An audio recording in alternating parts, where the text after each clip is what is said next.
প্রিয় দর্শকবৃন্দ, আমি Ahmed Hossain Shahin Joyjatra Canada Times Calgary থেকে আপনাদেরকে সাদর আমন্ত্রণ জানাচ্ছি। আজকে আমাদের উন্নয়নে আজকের বাংলাদেশ পর্ব ৩ এই বিষয়ে আপনাদের সামনে আজকে হাজির হয়েছি। Women's role in development of Bangladesh এই বিষয়ে আজকে আমাদের সাথে কিছু বিশিষ্ট ব্যক্তিবর্গ আমাদের সাথে যুক্ত আছেন। আমরা শীঘ্রই তাদের সাথে পরিচিত হব। বছরের 2021 সালে আমাদের আজকে এই কানাডাতে প্রথম দিন, বাংলাদেশে জানুয়ারি মাসের 2 তারিখ। কোথাও সকাল, আমাদের এখানে রাত্রি। আমার সোশ্যাল মিডিয়ার সকল শুভাকাঙ্ক্ষীদেরকে নতুন বছরের শুভেচ্ছা। আমি প্রথমেই জাতির জনক বঙ্গবন্ধু শেখ মুজিবুর রহমান, শহীদ ও মুক্তিযোদ্ধাদের প্রতি আন্তরিক কৃতজ্ঞতা প্রকাশ করছি। আজকের আমাদের যে বিষয়বস্তু, উন্নয়নে আজকের বাংলাদেশ, এর পরিপ্রেক্ষিতে কিছু কথা না বললেই নয়। বঙ্গবন্ধু কন্যা আমাদের মাননীয় প্রধানমন্ত্রী দেশরত্ন শেখ হাসিনা বঙ্গবন্ধুর স্বপ্ন পূরণের অঙ্গীকার নিয়ে রাষ্ট্র পরিচালনা করছে। মাত্র 11 বছরে বাংলাদেশকে উন্নয়নের শিখরে নিয়ে গেছেন। যদি বলি বিভিন্ন দিকের কথা, যেমন গ্রাম্য অর্থনীতি, বিদ্যুৎ, যোগাযোগের অকল্পনীয় সাফল্য দেখিয়ে বিশ্বকে অবাক করিয়ে দিয়েছেন। বাংলাদেশ এখন মডেল রাষ্ট্র হিসেবে সমাদৃত এবং মাননীয় প্রধানমন্ত্রী এখন মাদার অফ হিউম্যানিটির মর্যাদায় বিশ্ব নেতা। হাজারো রকমের অনুযোগ এবং ষড়যন্ত্রকে মোকাবেলা করে স্বপ্নের পদ্মা সেতু নিজস্ব অর্থায়নে এখন বাস্তবতা। পদ্মা সেতু সংযুক্ত হয়ে গেছে দক্ষিণবঙ্গের সঙ্গে।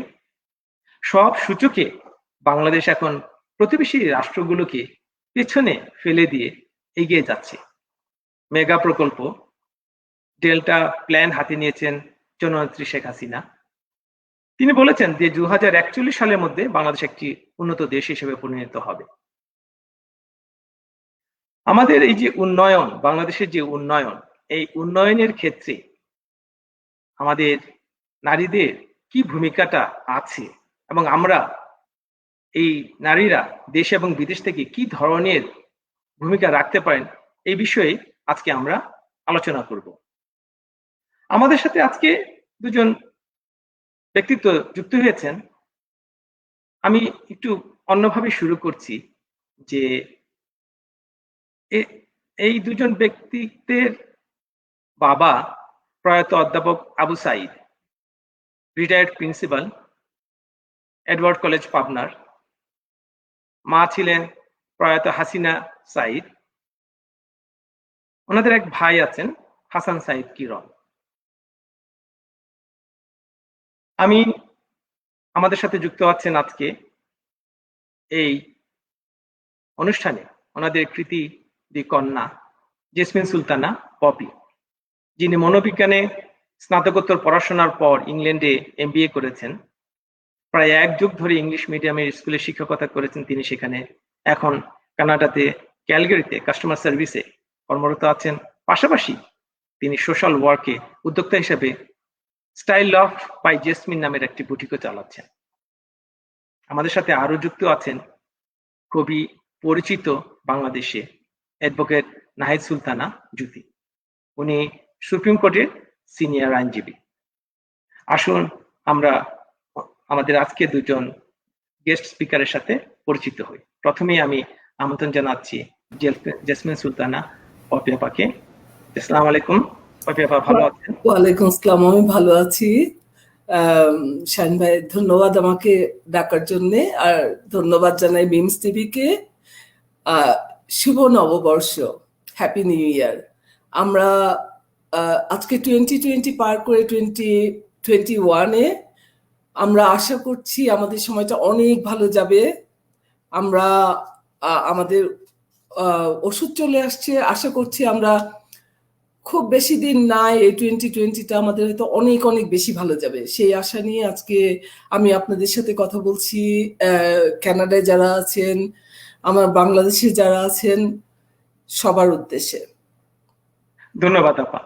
প্রিয় দর্শকবৃন্দ, আমাদের সাথে আরো যুক্ত আছেন নাহিদ সুলতানা জুথি। আমি আপাকে আমন্ত্রণ জানাচ্ছি। আসসালামু আলাইকুম। আপনাকে অনেক ধন্যবাদ আজকে আমাদের সাথে যুক্ত হওয়ার জন্য আজকের এই বিশেষ অনুষ্ঠানে। আপনি দর্শকদের উদ্দেশ্যে কিছু বলুন। ধন্যবাদ। শুভ হ্যাপি নিউ ইয়ার।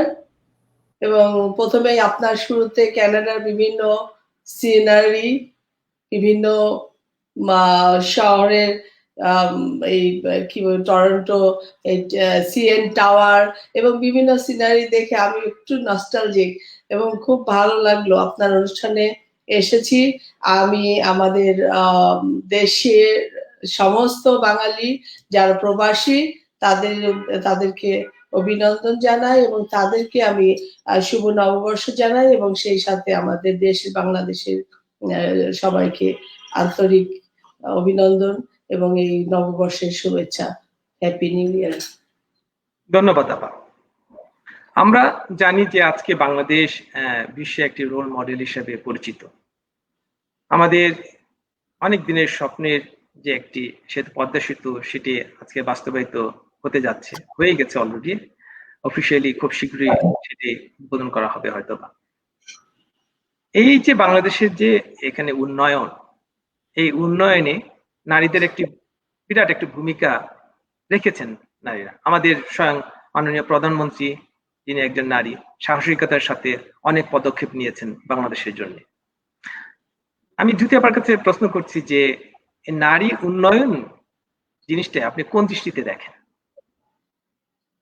যে একটা দেশে কিভাবে নারীরা মানে ভূমিকা রাখতে পারে উন্নয়নের ক্ষেত্রে? ধন্যবাদ। নারীরা, আমি প্রথমেই বলবো নারীরা মানুষ এবং নারীরা সম অধিকারের ভিত্তিতে, মেধার ভিত্তিতে সমাজে উন্নয়ন রাখতে মানে উন্নয়ন করতে পারে সমাজে। এইটা আসলে অনস্বীকার্য। আজকে 2021 সালে এসে আমরা কিছু কিছু নারীদের অধিকার আদায়ের কথা বলি, হ্যাঁ, কিন্তু তারপরে বলবো যে নারীরা কিন্তু সেই বহু আগে থেকে আমাদের মানে নারী উন্নয়নের অগ্রদূত বেগম রোকেয়া, ওনার থেকে আমাদের কিন্তু নারী উন্নয়নের এই যাত্রা শুরু হয়েছে। এবং উনি কিন্তু, ওনার একটা কোট আমি বলি, যে উনি কিন্তু বলেছিলেন যে তোমরা তোমাদের কন্যাদের মধ্যে শিক্ষা ছড়িয়ে দাও যাতে তারা নিজেরাই নিজেদের উপার্জন করতে পারে এবং স্বাবলম্বী হয়।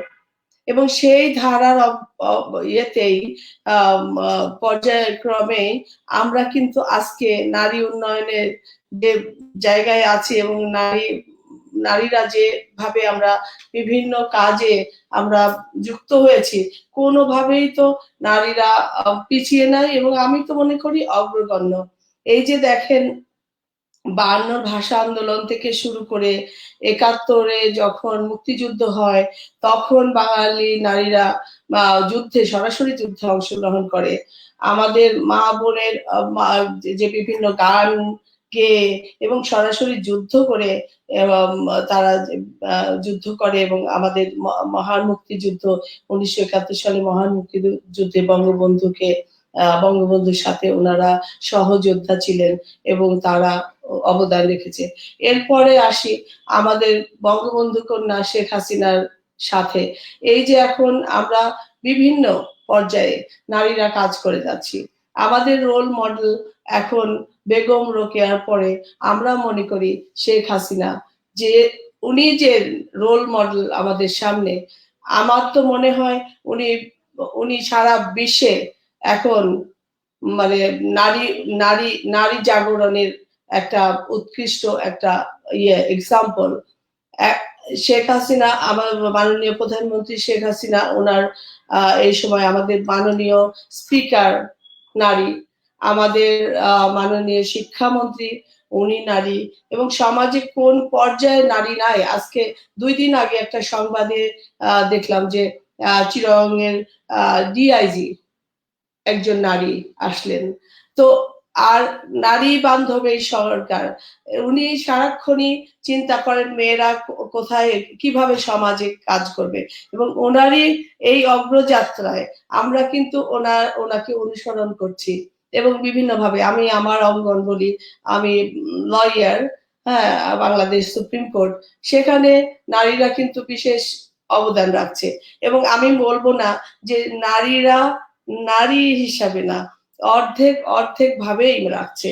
হয়তো কোনো জায়গায় স্বীকৃতি একটু কম, কোনো জায়গায় একটু স্বীকৃতি বেশি, বাট নারীরা কিন্তু সমাজের সর্বস্তরে তাদের অবদান রেখেই চলেছে।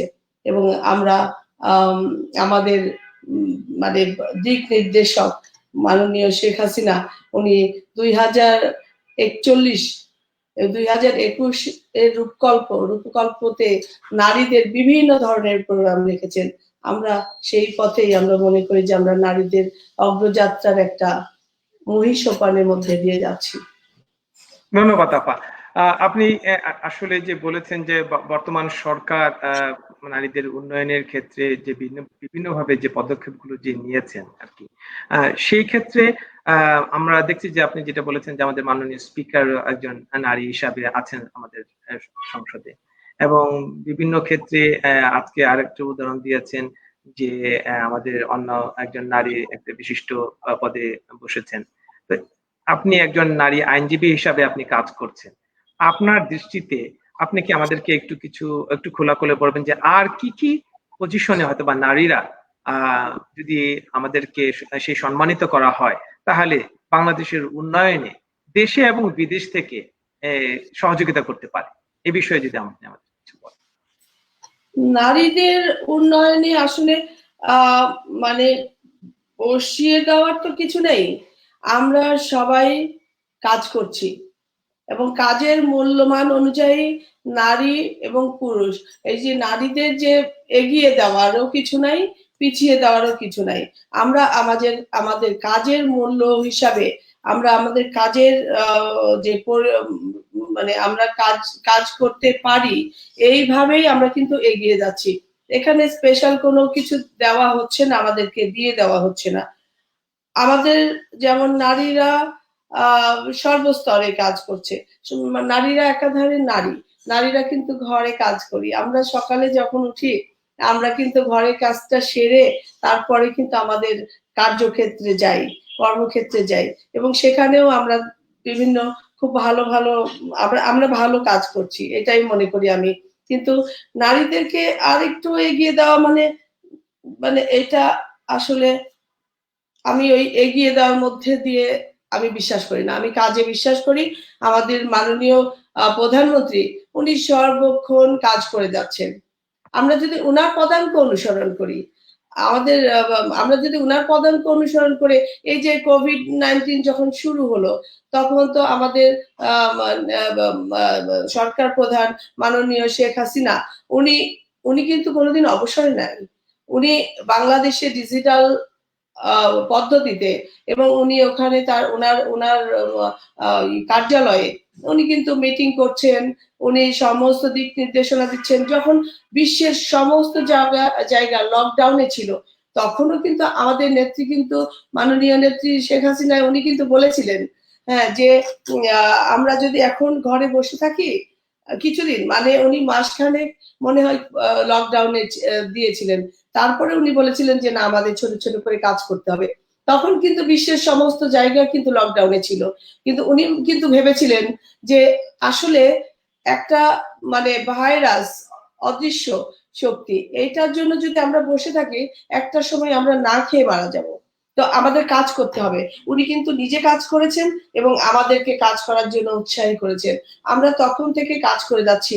এখানে উনি কিন্তু আমাদের রোল মডেল, উনি নারী, এবং আমাদেরকে উনার কাজ পদাঙ্ক অনুসরণ করে আমরা যদি যার সেক্টরে কাজ করি এবং সুনামের সাথেই আমরা সেখানে অবস্থান নিতে পারবো, এটা মনে করি আমি।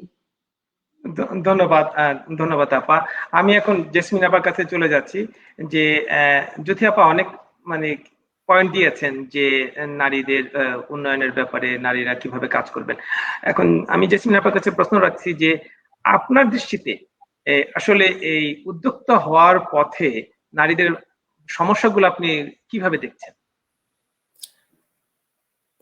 নারীদের সমস্যা সমস্যা তো কিছু আছে, যেমন হচ্ছে আমরা যতই বলি এই যে আহ, নাহিদ সুলতানা জুথি উনি যে বললেন যে শহর বাদে, শহরের বাইরে হয়তো মেয়েদের চলাফেরা, বের হওয়া কিংবা একটু হালকা প্রতিবন্ধকতা, এই প্রতিবন্ধকতা আছে, অর্থনৈতিক প্রতিবন্ধকতা আছে। অনেক সময় মেয়েরা হয়তো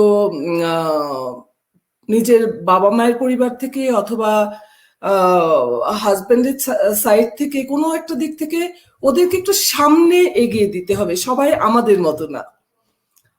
এবং নারীদের জন্য প্রথম একটা জিনিস আমি সবাইকে বলবো, বাংলাদেশের যে যেখানে আছেন, মানে লেখাপড়াটা হচ্ছে নিজেকে তৈরি করা, নিজেকে আগে তৈরি করতে হবে, নিজেকে এডুকেটেড করতে হবে, তাহলে আমাদেরকে আর কেউ হাত ধরে এগিয়ে যেতে হবে না, আমরা নিজেরাই চলতে পারবো। এই শিক্ষা, এডুকেশন, এটা যে এত বেশি ইম্পর্টেন্ট আমাদের জীবনে। একটা সময় ছিল আমাদের মেয়েরা 7-8 থাকতে বিয়ে হয়ে যেত, ম্যাট্রিক পাস করলে বিয়ে হয়ে যেত, তারপরে পড়তো না।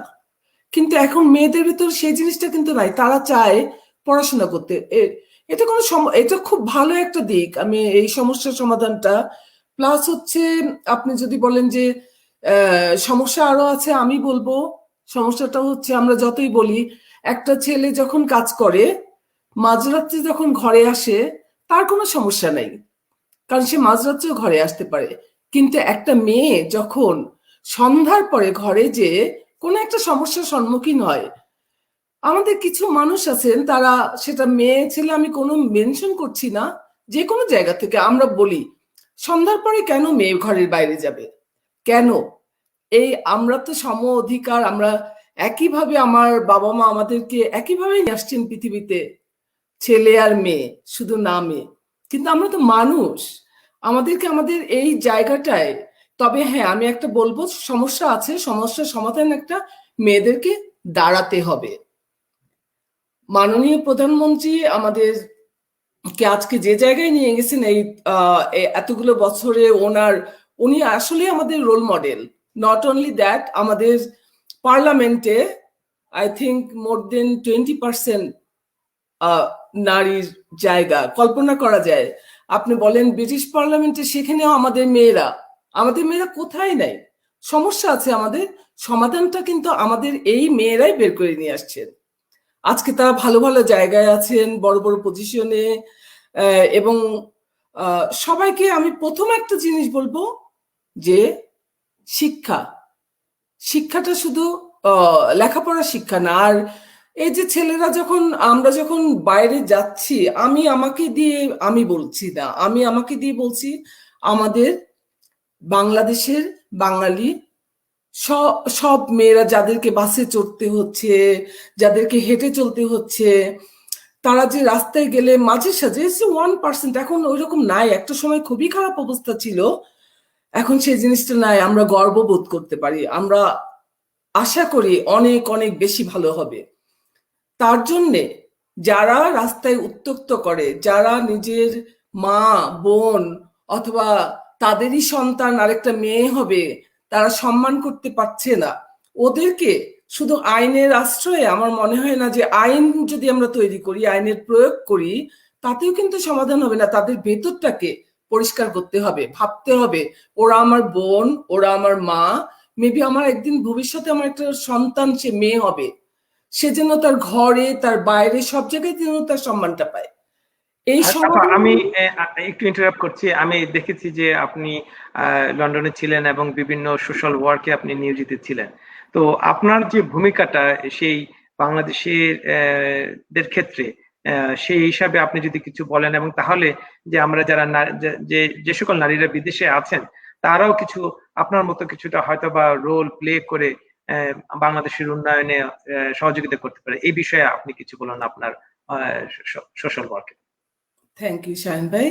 আমি অ্যাকচুয়ালি লন্ডনে তো আমার অনেকগুলো সময় গেছে, আমি ওখানে আমি পড়াশোনা করতে খুব পছন্দ করি। আমি এখনো ভাবি আমি আবার নতুন করে কিছু একটা পড়বো। তাতে পড়াশোনা করলে আমার কি মনে হয়, আমার মনে হয় যে আমি যেন কখনো একাকিত্বটা আসে না। লেখাপড়া এমন একটা জিনিস মনে করে আপনাকে শুধু সামনে, সেটা বয়স বা সেটা কোনো কিছু না, জ্ঞান অর্জনের জন্য। আমি যখন লন্ডনে ছিলাম তখন একটা সময় ছিল আমাদের ছেলেমেয়েরা খুব ফ্রি চ্যানেল ছিল না কোনো, তো বাংলার চর্চাটা খুবই কম ছিল।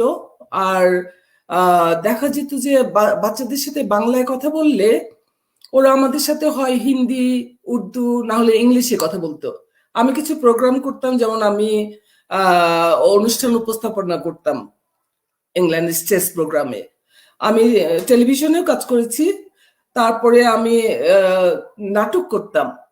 মুক্তিযুদ্ধের অনেক নাটকে আমাকে কোনো জায়গায় মায়ের চরিত্রে, কোনো জায়গায় একটা রাজাকারের বউয়ের চরিত্রে, এগুলো আমাকে করতে হয়েছে। আমি অনেক অনেক অনেক জায়গায় ছিলাম। তো সেখানে দেখা গেছে যে নাটকের সাথে আমি ছিলাম। তারপরে আপনার জাদু যিনি দেখাতেন, এটা আমার একটা শৌখিনতা ছিল যে জাদুটা কি আসলে, যে জুয়েলারিতে জাদু আমি লন্ডনে বসে করে যাচ্ছি, এটা আমার কাছে একটা, আমাকে শুনলে ভাসানো, এটা আমার ভাবতেও ভালো লাগে। আবার দেখা যেত যে আমি এরকম অনেকগুলো কাজ করতাম, যেমন নাটক, তারপর উপস্থাপনা, সবগুলো করতাম। একটাই উদ্দেশ্য ছিল সামাজিক, যে আমাদের বাংলা ভাষা আমার নিজের বাচ্চা জানে না। আমি স্কুলে টিচার ছিলাম, তো আমি চাই যে আমার বাচ্চারা কেন বাংলাটা জানে না, ওরা কেন আমার সাথে উর্দুতে কথা বলে। আমার সাথে কেউ উর্দুতে কথা বললে কিন্তু আমি জীবনে উত্তর দেবো না। হয়তো একটা ভাষা শিখবো, বাট উর্দু শিখবো না। আমি আমি আমি সরি, আমি কোনো না, কিন্তু এটা আমাদের একটা অধিকার। নিজস্ব ভাষা, দেশীয় ভাষা। অধিকার হ্যাঁ, যুক্ত করছি। 52 সেই ভাষা আমাদের আমাদের পূর্বপুরুষেরা তাদের বুকে রক্ত দিয়ে গেছেন, স্বাধীনতা আসছে, অনেক যুদ্ধ করতে হয়েছে, আমরা প্রাউড ফিল করি। সেই ভাষাটা আমাদের বাচ্চারা জানবে না, জানতেই হবে। তখন আমি ওদের সাথে অনেক দিন কাজ করে আসছি। সত্যি কথাই বলেছেন যে আসলে বিদেশে থেকেও যে আমরা বিভিন্ন সংগঠনের মাধ্যমে বিশেষ করে বাচ্চাদেরকে দেশীয় ভাষা শেখানো, দেশের ইতিহাস সম্পর্কে জানানো, এই ক্ষেত্রে আমরা কিন্তু নারীরা দেশকে আমরা বাচ্চাদের ভবিষ্যৎ প্রজন্মের কাছে তুলে ধরতে পারি। আমি এখন চলে যাচ্ছি জ্যোতি আপার কাছে। জ্যোতি আপাকে আমি জিজ্ঞেস করতে চাচ্ছি যে আপনি অনেক সংগঠনের সাথে জড়িত আছেন আইনজীবী হিসাবে, এবং আইনজীবী ছাড়াও আপনি এখানে বিভিন্ন ভাবে বিভিন্ন সংগঠনের সাথে কাজ করে যাচ্ছেন। সেখানে যে আপনি যে নারী হিসাবে যে আপনার ভূমিকাটা, সেই ভূমিকাতে আপনি কি কোনো বাধার সম্মুখীন হচ্ছেন, বা আপনি কি মনে করছেন যে যারা নারীরা আছে তাদেরকে আপনি আপনার ক্ষেত্রে কিছুটা এগিয়ে নিয়ে যাচ্ছেন? সেক্ষেত্রে আপনি কিছু বলুন যে দর্শকদের। তো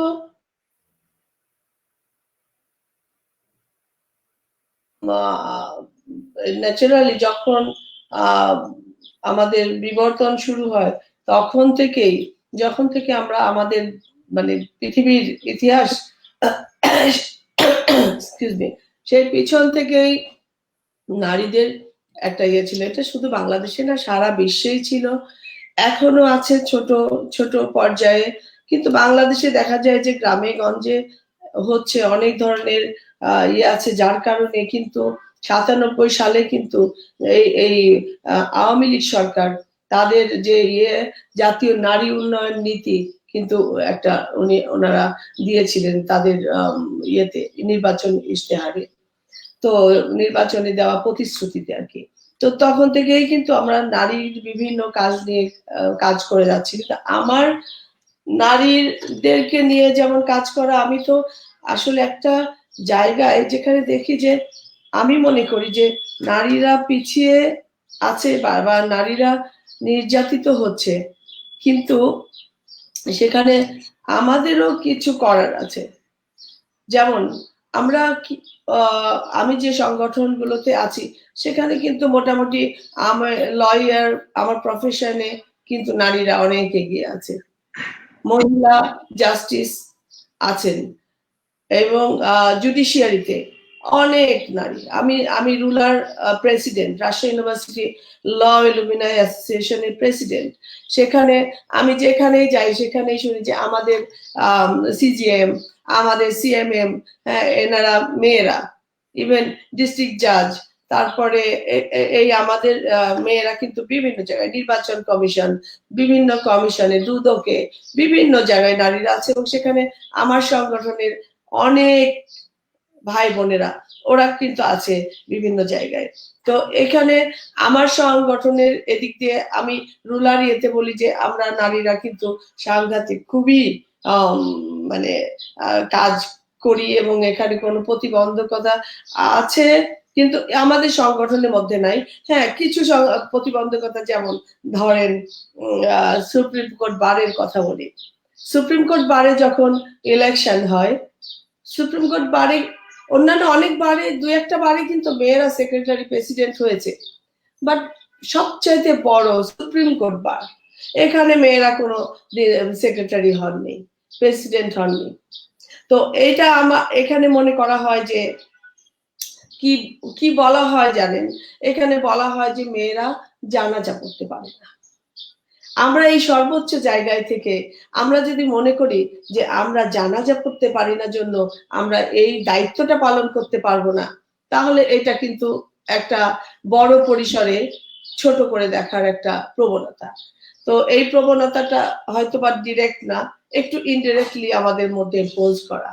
তো এখানে জানাজা কে পড়ায়? জানাজা পড়ায় মৌলানা সাহেব। এখানে ছেলে ছেলে সেক্রেটারিও পড়ান না, মেয়ে সেক্রেটারিও পড়ান না, ছেলে প্রেসিডেন্টও পড়ান না, মেয়ে প্রেসিডেন্টও পড়ান না।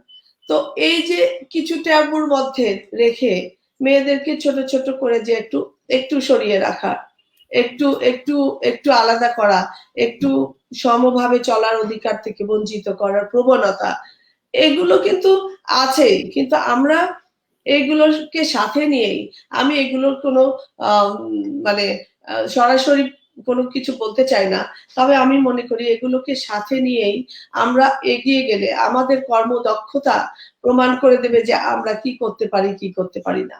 আমি কিন্তু 2008 সালে সুপ্রিম কোর্ট বারের ট্রেজারার ছিলাম, আমি প্রথম মহিলা ট্রেজারার ছিলাম। তো ট্রেজারার একটা হিসাব নিকাশ দেখা দিয়ে তো আমাকে বলা হয়েছিল যে এই চ্যালেঞ্জটা তুমি নাও। আমি খুব দক্ষতার সাথেই সেটা করেছিলাম। তো মেয়েদের প্রতিবন্ধকতা আছে, মেয়েরা প্রতিবন্ধকতা থেকে বেরিয়ে যেতেও পারে। সেটা কি? সেটা কাজ দিয়ে, মেধা দিয়ে, তার নীতি আদর্শ দিয়ে, তার সততা দিয়ে, এগুলো দিয়ে মেয়েরা চলে যেতে পারে। কিন্তু মেয়েদের প্রতিবন্ধকতা এখনো কিছুটা আছে, বিভিন্ন সেক্টরে আছে। কিন্তু আমি আমার আমার জায়গায় আমি মনে করি যে যেগুলো আছে সেগুলো আমরা সবাই একসাথে আমরা কাজের মাধ্যমে এটা ইয়ে করতে চাই, সমাধান করা সম্ভব। আপা ধন্যবাদ। আমি আপনাকে কিছুটা একটু অন্য প্রসঙ্গে যাচ্ছি, যেহেতু আপনি একজন একজন সুপ্রতিষ্ঠিত আইনজীবী। কিছুদিন আগে আমাদের দেশে নারী ধর্ষণের যে একটি মানে ভয়াবহতা ছিল আমাদের এখানে, এবং সেটি আমাদের মাননীয় প্রধানমন্ত্রী সেখানে যখন সেটার সর্বোচ্চ শাস্তি মৃত্যুদণ্ড প্রদান করেছেন, তখন দেখা গেল হঠাৎ করে জিনিসটাকে কমে গেছে। তো আসলে কি এটা কি আমাদের, আমি কি বলবো যে এটা আমাদের সমাজে এই জিনিসটা কি আগে থেকে ছিল কি না, হঠাৎ করে এটা বেড়ে উঠলো, নাকি এটা কোনো রকমের অন্য দিক থেকে এটাকে প্রকাশিত করা হয়েছে, সামনে নিয়ে আসা হয়েছে আমাদেরকে বিপদে ফেলার জন্য? এই দৃষ্টিতে আপনি কি বলেন? এই নারীদের উপরে এই ধরনের অবিচার, অত্যাচার, এটা আসলে পরিবার থেকেই মানে শিক্ষা দেওয়া উচিত ছেলেদেরকে, যে না, নারীরা একটা সম্মানের জায়গা। হ্যাঁ, তো এই যে ধর্ষণ বা রেপ, এটাও কিন্তু সেই আদি যুগ থেকেই হয়ে আসছে, এবং আমাদের সমাজেও ছিল না তা না, ছিল। তো হঠাৎ করে আমাদের এখানে যে ইয়ে হয়, আমাদের মাত্রাটা একটু বেশি, কিন্তু বহির্বিশ্বেও কিন্তু এত আইন থাকা সত্ত্বে সেখানেও কিন্তু হয় অন্য মাত্রায় হচ্ছে অপরাধটা। তো ওখানে বিদেশে সেখানে আইনটা কঠোর, আমাদের আইনটা একটু শিথিল বা একটু ছিল, আইনের প্রয়োগটা কম ছিল। তো এই দিকে এই সরকার কিন্তু এগুলো নিয়ে কাজ করেই যাচ্ছিল। এর মাঝখানে এই কোভিড এর সময় হঠাৎ করে ধর্ষণ নিয়ে একটা শুরু হলো হ্যাঁ, এটা ঘটনাটা ঘটেছে অথবা ব্যাপারটা ঘটছে, ঠিক আছে, কিন্তু একটা মহল হুট করে উঠে বিভিন্ন জায়গায় স্লোগান, বিভিন্ন জায়গায় পথরোধ করে এই মানে আমি ধর্ষণের বিচার চাইতে আসছি, আমার সাবজেক্ট হবে ধর্ষণের বিচারটা চাওয়া। ওইখানেই কিন্তু আমরা টিভিতে বিভিন্ন মিডিয়াতে আমরা কিন্তু দেখেছি যে তারা দাঁড়িয়ে দাঁড়িয়ে বলছে যে এই সরকারের পতন চাই, শেখ হাসিনাকে চাই না, এই সরকার এই করেছে ওই করেছে। তো এটাতে কিন্তু আমার বলার কিছু নেই, এখানে স্পষ্ট হয়ে যায় যেখানে একটা কুচক্রী মহল, তারা বিভিন্ন সময়ে তারা বিভিন্ন রকম সুযোগের সন্ধানে আছে, তারা একটা মৌলবাদী একটা আড়ালে তারা একটা ছত্র ছায়ায় কিছু পাকিস্তানের মদতদাতা এবং তাতে তাদের সাথে যারা জোট করেছে এরকম গোষ্ঠীরা, এরা কিন্তু বিভিন্ন সময় উস্কানি দেয়। এই উস্কানির পরিপ্রেক্ষিতে এইগুলো জিনিসগুলো অতিমাত্রায় সামনে চলে আসে যাতে একটা সামাজিক বিশৃঙ্খলতা সৃষ্টি করা যায়। এবং এই ধর্ষণের যে আইনটা হলো তার আগে যে ইয়েটা ছিল, যে প্রতিবাদটা ছিল, সেটা কিছুটা এই কুচক্রী মহলের উস্কানিটাও ছিল। কিন্তু আমাদের এই জনবান্ধব সরকার উনি কিন্তু সঙ্গে সঙ্গে এবং আইন করে এবং ধর্ষণের শাস্তি মৃত্যুদণ্ড দেওয়াতে তখন এটা রোধ হলো। এটা অটোমেটিক রোধ হয়েছে এটা বলা যাবে না, ওই যে হঠাৎ করে উঠানো হয়েছে জন্যই কিন্তু হঠাৎ করে সেটা বন্ধ হয়েছে। কই এখন তো ধর্ষণের কথা আবার শুনি না, হঠাৎ করে শুরু হয়, আবার একটা দেখা যায় যে আরেকটা বিষয়ে শুরু করে তারা সেটা নিয়ে মানে জি আপা, আমি আপনাকে এই প্রশ্নটাই এখন করতে চাচ্ছিলাম। আপনি যেখানে যাচ্ছেন, আসলে যেখানে আমরা ধর্ষণকে একটি আইন দিয়ে মৃত্যুদণ্ড দিয়ে যেখানে আমরা বন্ধ করেছি, তার কিছুদিন পরেই দেখা যাচ্ছে ভাস্কর্য নিয়ে কথা হচ্ছে। এখন ভাস্কর্যের উপরে চলে আসে জিনিসটাকে। আপনি যে কথাটা এখন একটু আগে বলছিলেন যে দর্শন বন্ধ হয়ে গেছে, এখন এই উস্কানিমূলক জিনিসটাকে অন্যদিকে প্রবাহ করার চেষ্টা করা হচ্ছে। যে এই যে এখন যে ভাস্কর্য নিয়ে যে ঘটনাটা, এই ঘটনা সম্পর্কে আপনি যদি আমাদেরকে কিছু বলুন।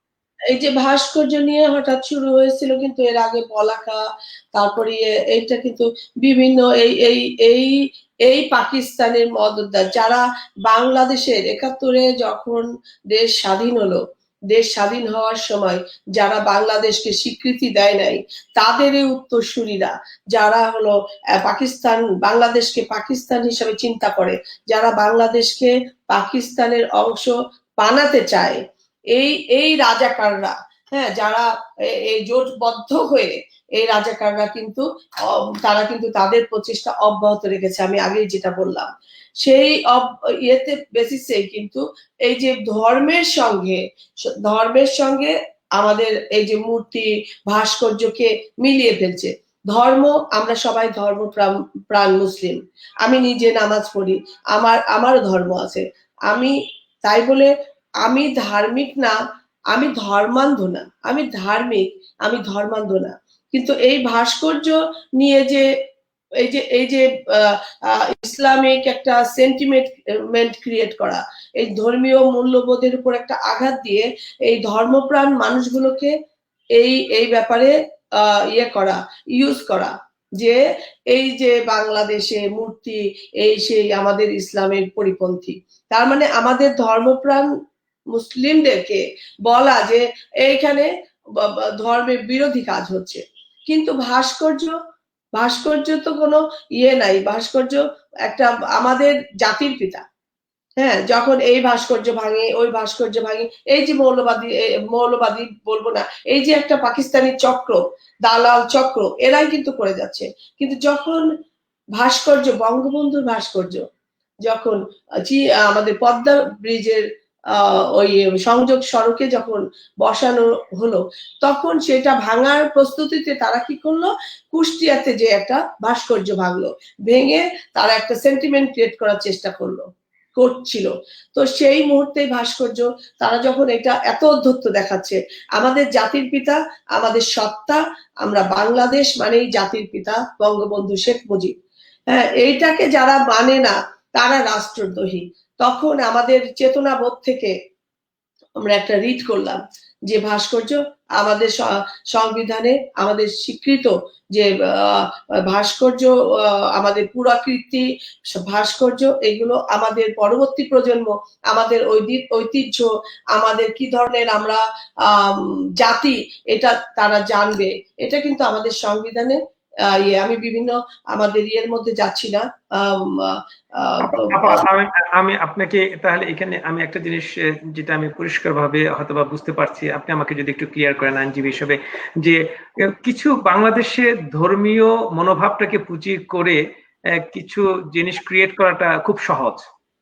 যদি আমি কোনো কিছু যদি করতে যাই তাহলে হয়তোবা ধর্মীয় জিনিস মূল্যবোধটাকে ধরে নিয়ে এসে আমি কোনো কাজে যদি করি তাহলে সেখানে খুব তাড়াতাড়ি সুনাম নেওয়া যায়, খুব তাড়াতাড়ি নাম করা যায়। এই ধরনের ক্ষেত্রেই কি আপনি কি মনে করছেন যে ওই ধর্মীয় মনোভাবটাকে ইউজ করা হয়েছে ভাস্কর্যের ক্ষেত্রে? যেহেতু আমার কথাটা শেষ হয়নি, যেহেতু বাংলাদেশে আরো ভাস্কর্য আছে বিভিন্ন ক্ষেত্রে, অনেক শুধু জাতির জনক বঙ্গবন্ধু শেখ মুজিবুর রহমানের নয়, আরো অনেক ব্যক্তিবর্গের ভাস্কর্য বিভিন্ন জায়গাতে আছে। তো আমার কথা হচ্ছে যে অন্যান্য ভাস্কর্যগুলো নিয়ে কেন কথা হচ্ছে না, শুধু এখানেই কেন কথা হচ্ছে, এই বিষয়ে যদি আমাদেরকে। না, এখানে কথা হচ্ছে না, এখানে কথা হচ্ছে যে তারা উঠিয়েছিল যে বঙ্গবন্ধু, প্রথমে তারা কিন্তু বঙ্গবন্ধুর ভাস্কর্য নিয়ে শুরু করেনি, তারা শুরু করেছিল আমরা হাজি ক্যাম্পের কাছে যাব, ওইখানে একটা মূর্তি ভাস্কর্য আছে ওই এয়ারপোর্টের কাছে, সেটা ভাঙা হোক। আচ্ছা ঠিক আছে, সেটা ইয়ে হলো। তারপরে তারা আসলো কোথায়? তারা আসলো সুপ্রিম কোর্টের ভাস্কর্য নিয়ে। আচ্ছা, সুপ্রিম কোর্টের ভাস্কর্য এখানে হবে না, ধর্মীয় মূল্যবোধ, এখানে মেয়ে মানুষকে রাখা হয়েছে, তো ঠিক আছে, সেটাও মানা হলো, সেটাকে সরিয়ে নেওয়া হলো। আচ্ছা, তারপরে তারা আসলো কি, তারা দেখেন কিভাবে আস্তে আস্তে করে আগাচ্ছে। তারপরে তারা কি করলো, বঙ্গবন্ধু ভাস্কর্য নিয়ে কথা বলা শুরু করলো। করতে করতে তারা কিন্তু কুষ্টিয়াতে যে তার ভাস্কর্য, বঙ্গবন্ধু ভাস্কর্য দেয়, তারা এভাবে জাতির পিতার ভাস্কর্য নিয়ে কিন্তু সেই মৌলবাদী চক্র বলেন আর এই রাজাকার গোষ্ঠীকে বলেন, এই গোষ্ঠী কিন্তু ইয়ে করেনি, তারা কিন্তু ধর্মীয় মূল্যবোধকে আঘাত করে বিভিন্ন ভাস্কর্যই হাত দিচ্ছে কেন? তারা বঙ্গবন্ধুকে মানে না, বঙ্গবন্ধু জাতির পিতা, এটা তারা মানে না, মানতে চায় না। সেই জন্যই কিন্তু তারা বঙ্গবন্ধুর দিকে এগোতে যেয়ে বিভিন্ন ছোট ছোট করে তারপর তারা এগোচ্ছিল। তো সেই ক্ষেত্রে এখানে আমাদের বাংলাদেশে কিন্তু 80% মুসলিম আমরা বসবাস করি, আর বাদ বাকি আমরা একটা সেকুলারিজম আমাদের ইয়ে, তো আমাদের সংবিধানে স্বীকৃত, সেইখানে আমরা বলতেছি যে ভাস্কর্য ইয়ে মুসলিম ইয়ে, তো 80% বা 70% যদি মুসলিম থাকে, তাদের ধর্মীয় চেতনায় আঘাত করলে তো তারা মনে করে যে হ্যাঁ তাই তো, এখানে ভাস্কর্য মানে আমরা ইসলাম অবমাননা হচ্ছে। তো এই ইসলামকে তারা ব্যবহার করছে, তারা ধর্মকে ব্যবহার করছে তাদের নিজেদের এই বাংলাদেশের বিপক্ষে কিছু কাজ, মানে কুচক্রি কাজ করার জন্য। তো আমরা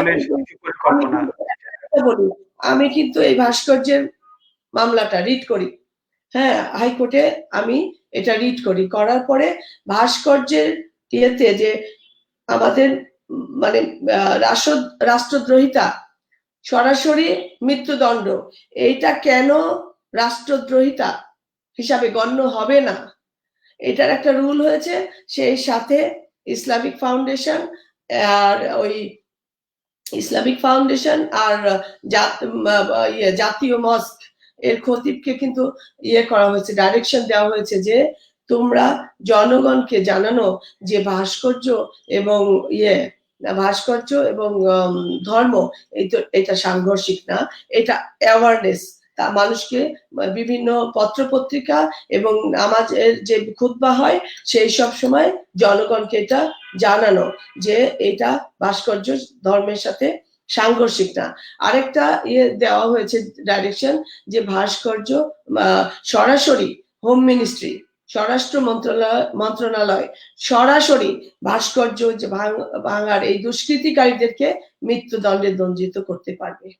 তাদের মানে দণ্ডিত করতে পারবে না, সরাসরি তারা রাষ্ট্রদ্রোহ মামলা তার বিরুদ্ধে আনয়ন করতে পারবে, যার শাস্তি মৃত্যুদণ্ড। ধন্যবাদ আপা। আপনি আমার অবশ্য যে পরের যে প্রশ্নটুকু আমি যেটা মানে করব ভেবেছিলাম সেটার কিছুটা অংশ আপনি দিয়েছেন, যে আপনাকে অনেক ধন্যবাদ জানাচ্ছি যে এই ভাস্কর্যের ভাঙার জন্য যে রিটটা সেটা আপনি শুরু করেছেন, আপনি দাখিল করেছেন। এই ক্ষেত্রে আমি দেখেছি যে ভাস্কর্য নিয়ে কথা বলার সময় বিভিন্ন টক শোতে বিভিন্ন মাধ্যমে পুরুষরাই সাধারণত বেশি এগিয়ে আসছে, আমি দেখেছি। মানে নারীরা যে আসেনি তা না। এই ক্ষেত্রে আপনি নারীদের ভূমিকা নিয়ে, কারণ আমি জানি যে একজন জাতির জনকের প্রতি আমাদের যখন ৭১ সালে যুদ্ধ হয়েছিল তখন সবাই মানে নারী পুরুষ মিলে আমাদের দেশকে স্বাধীন করার জন্য যুদ্ধ করেছিল। তো এখন এই মুহূর্তে যে নারীরা কতটুকু এগিয়ে যাচ্ছে ভাস্কর্যের এটা রক্ষার ক্ষেত্রে বা এই প্রতিবাদের ক্ষেত্রে, আপনি যেভাবে এগিয়ে গিয়েছেন সেই হিসাবে আপনি কিছু বলবেন যে ভূমিকাটা কি আরো একটু জোরালো হওয়ার দরকার না নারীদের পক্ষ থেকে? এটা শুধু নারীদের ব্যাপার না, আমি মনে করি না যে এটা শুধু নারীদের এগিয়ে যাওয়ার ব্যাপার না, এটা বাংলাদেশের অস্তিত্ব, বাংলাদেশের জনগণের এগিয়ে যাওয়া উচিত, এবং বাংলাদেশের জনগণ এগিয়ে আছে। এটা এই কুচক্রী মহলটা কতিপয়ে, হ্যাঁ, একটা শ্রেণী, একটা গোষ্ঠী, ছোট্ট একটা গোষ্ঠী, এরা এটা করার চেষ্টা করছে। বাংলাদেশের সমস্ত মানুষ একসাথে আছে, সমস্ত মানুষ শেখ হাসিনা এই সরকারের উন্নয়নের সাথে আছে। বাংলাদেশের প্রত্যেকটা মানুষ তাদের চেতনায় বঙ্গবন্ধু আছে, হ্যাঁ, কিছু কিছু অংশ এটা। এবং এটা আমি একটা একটা মানে নারীদের আমি আমি নিজেই তো নারী, আমি নিজেই তো ভাস্কর্য ভাঙা এই রিটটা করেছি। এখানে নারী পুরুষের ব্যাপার না, এখানে সমস্ত দেশের মানুষ একাত্ম হওয়া উচিত, এবং সমস্ত দেশের মানুষ এক আছে এবং একভাবে কাজ করছে। ধন্যবাদ আপা। আমি করছে। জি জি আপা, আমি আপনার কাছ থেকে আসলে আমি এই উত্তরটি আমি আশা করছিলাম যে এটি শুধু আমাদের এই ভাস্কর্য রক্ষার ক্ষেত্রে যে শুধু পুরুষদের ভূমিকা শুধু তাই নয়, আমরা দেশে এবং বিদেশ থেকে আমরা সকলে মিলে, নারী পুরুষ সকলে মিলে আমরা এটার পক্ষে যে আপা যে রিটটা করেছেন এই পক্ষে যদি আমরা কিছু যদি বক্তব্য রাখি, আমরা সেটাকে যদি সঠিকভাবে মানুষের কাছে তুলে ধরি, জিনিসটা কোথায় কিভাবে প্রকাশিত হচ্ছে, সেটা কি আসলেই ইসলামিক ভাবে কতটুকু সেটাকে বলা হয়েছে, এই জিনিসটুকু আমাদেরকে পরিষ্কার করা উচিত। এটা আমাদের দায় দায়িত্ব আসলে সকলেই। ধন্যবাদ আপা। আমি আপনার কাছে আবার ফিরে আসবো। এখন আমি চলে যাচ্ছি জেসমিন আপার কাছে। জেসমিন আপা, আপনার আমি যখন বেশ কিছু মানে আমি প্রশ্ন পেয়েছি দর্শকদের কাছ থেকে, আমি যখন ফেসবুকে দিয়েছি, অনেকে জিজ্ঞেস করেছে যে নারী হিসাবে এই প্রশ্নটি অবশ্য আপনার কাছেও করছি, আমি জ্যোতি আপার কাছে পরে আসবো, যে অনেক সমস্যার সম্মুখীন হচ্ছেন, যেমন বিশেষ করে গ্রামাঞ্চলে মেয়েরা নারীরা যথেষ্ট টাকা না থাকে কিছু ব্যবসা বাণিজ্য করতে পারছে না, পারিবারিক ভাবে কিছুটা বাধা পাচ্ছেন, তারপরে হচ্ছে গিয়ে সঠিক ব্যবসায়িক যে জ্ঞান সেই জ্ঞানটুকু ওনারা পাচ্ছেন না, এবং ঝুঁকি নিতে চাচ্ছেন না। এই বিষয়ে আপনি নারী হিসাবে এই প্রশ্নগুলোকে কিভাবে দেখছেন? অ্যাকচুয়ালি এইটা অর্থনৈতিক একটা ব্যাপার আছে। আপনি যদি ব্যাংক লোনের কথাই বলেন, একটা মেয়ে যদি সরাসরি যায়, হয়তো অনেক ক্ষেত্রে পাচ্ছে না, তাকে প্রুভ করতে হয় সে টাকাটা শোধ করতে পারবে, তার মানে ব্যাংক তার এমনি এমনি মানুষকে টাকা দিবে না। তো এইটা একটা একটা ব্যাংকিং লোনের ব্যাপারেও তারা একটু প্রতিবন্ধকতায় থাকে অনেক ক্ষেত্রে।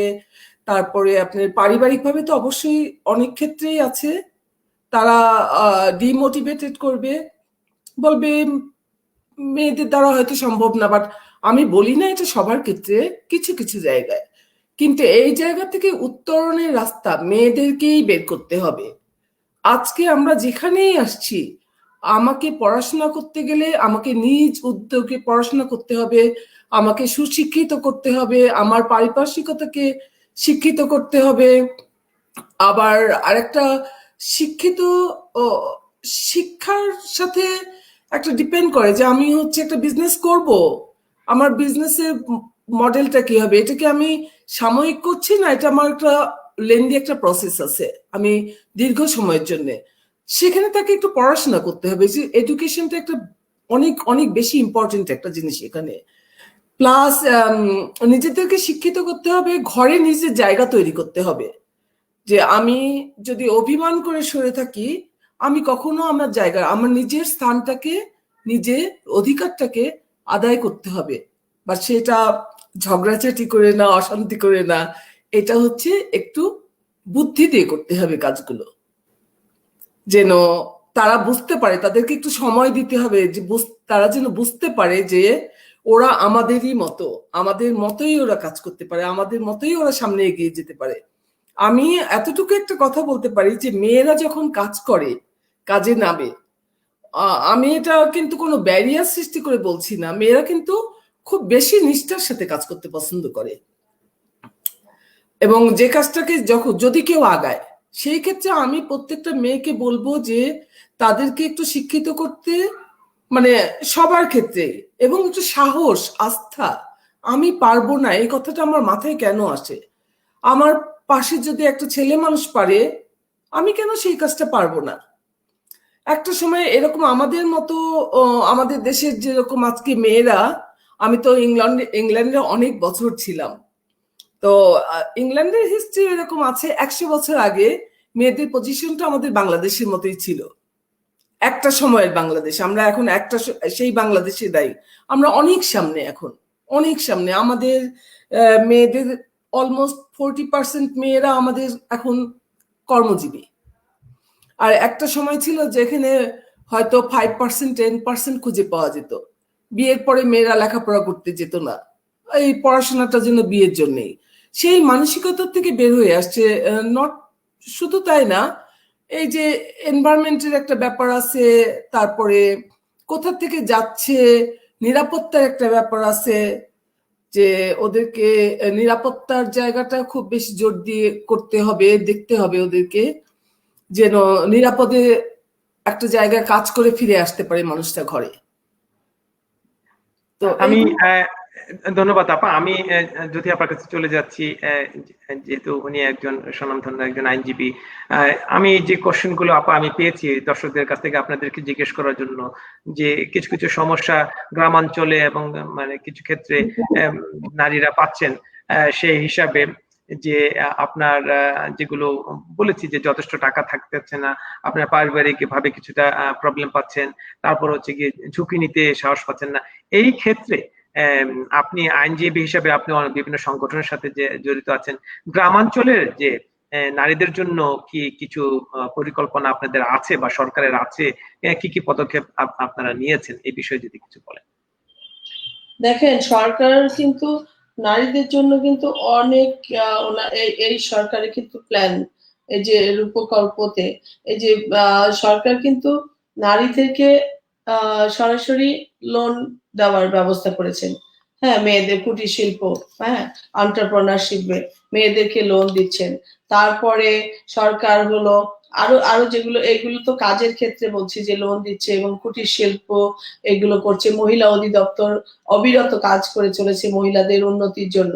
হ্যাঁ, তো এখানে বাংলাদেশে ধরেন, আমি মনে করি যে বাংলাদেশে অনেক মেয়েদের ব্যাপারে, মেয়েদেরকে এগিয়ে নেওয়ার ব্যাপারে সরকার কিন্তু তৎপর। এই যে মহিলা, এই যে বিধবা নারী নারী আমাদের যেটা আইন আর কি, যেটা বলতেছি যে নতুন যেগুলো যৌতুক নিরোধ আইন হয়েছে, হ্যাঁ, তারপর বাল্য বিবাহ আইন আছে, যে আগে মেয়েরা বাল্য বিবাহ হতো, কোনো কাজ করতে পারতো না, এখন কিন্তু বাল্য বিবাহ আইন এবং কঠোরভাবে সেটাকে পালন করা হচ্ছে। হ্যাঁ, তো তারপরে নারী শিশু নির্যাতন দমন আইন, মেয়েরা কতটা শক্তিশালী করতে নারী শিশু নির্যাতন দমন আইন হয়েছে। তারপর সেটা অনেক সময় ট্রাইব্যুনালের মাধ্যমে দ্রুততার সাথে করা হয়। তারপরে নির্যাতিত নারী পুনর্বাসন, এটা করা হচ্ছে। তারপরে করা যেটা হয় যে নারীদেরকে, এই যে বিধবা মাকে তার সন্তান দেখে রাখতে হবে, এটা একটা নতুন আইন এই সরকার, এই কি বলে আওয়ামী লীগ বর্তমান সরকার, জননেত্রী শেখ হাসিনার এই সরকার এই ভিজিডি কার্ড, হ্যাঁ, এটা করেছে। মাতৃকালীন একটা ছুটি এটা করেছে। তারপর মাকে ছেড়ে রক্ষণাবেক্ষণ করবে, এইটার একটা আইন উনি করেছেন। তারপরে উনি স্বামী পরিত্যক্ত মহিলাদের ভাতা, এটা উনি করেছেন। হ্যাঁ, তো মহিলাদের কেন্দ্র করে কিন্তু অনেক এখানে সুবিধা। হ্যাঁ, ঠিক আছে যে আইনগুলো প্রয়োগের ক্ষেত্রে ছোট ছোট ছোট ছোট সমস্যা, কিন্তু নারী শিশু নির্যাতন দমন আইন কিন্তু খুব কঠোরভাবে পালন হচ্ছে। বাল্য বিবাহ আইন কঠোরভাবে। তাহলে যখন বাল্য বিবাহ, তার একটা পরিবার, তাকে চিন্তা করতে হবে যে আমার মেয়েটাকে আমি কতটা স্বাবলম্বী করব। দেখা যায় বাবা মা তার নাবালক সন্তান, কন্যা সন্তানকে বিয়ে দিতে চেষ্টা করে, সেখানে আইন করে সেটাকে বন্ধ করা হচ্ছে। তো এই যে এতগুলো কাজ, এই সরকার কিন্তু নারী বান্ধব বলা যাবে, যে নারীদেরকে নিয়ে যে এত এত কাজ। আগে দেখেন মেয়েরা রাস্তায় শ্রমিকের কাজ করত, অর্ধেক টাকা পেত, সেখানে কিন্তু পুরো এখন তারা সমান সমান পায়। এখন গার্মেন্ট শিল্পতে ম্যাক্সিমাম নারী কাজ করে, তাদেরকে ওখানে পুরো ওখানে কয়জন ছেলে, ওখানে সুপারভাইজার একজন ছেলে হতে পারে, কিন্তু পুরো মেয়েরা কাজ করছে। এই যে আড়ং একটা প্রতিষ্ঠান লাভ করেছে, আড়ং এর পেছনে কারা কাজ করছে, এই যে কুটির শিল্পটা, এই পুরো মেয়েরা ঘরে বসে বসে কাজ করছে। তো দরিদ্রদেরকে ঘর বাড়ি দেওয়া একটা এবং প্রত্যেকটা, এই সরকার দেখেন আরেকটা পালন করে করেছে, যেটা যে প্রত্যেক পরিবার তাদের একটা ঘর বাড়ি থাকবে, তারা নিজের বাড়ি থাকবে, এবং এই সরকার এটা তাদেরকে দেবে, এবং এটা দেওয়া অলরেডি শুরু হয়ে গেছে। তো আমি বলবো যে নারীরা অনেক সুবিধার মধ্যে এখন বাংলাদেশে নারী, তাদের অনেক রাইট, আমার অনেক অধিকার, আমার অনেক আইন, কিন্তু আমরা কোনো ক্ষেত্রে যেন মিসইউজ না করি। নারীরা যদি আমরা আইনটাকে মিসইউজ করি, ধরেন একটা ছেলেকে আমি শায়েস্তা করতে, নারী শিশুতে, আমি তো সবসময় কোর্টে দেখি নারী শিশুতে দেখা গেল শাশুড়ি, শ্বশুর, ভাসুর সমস্ত গুলোকে মামলা দিয়ে কোর্টে নিয়ে আসলো। এটা তো অ্যাবিউজ অফ দা ল হয়ে যাচ্ছে।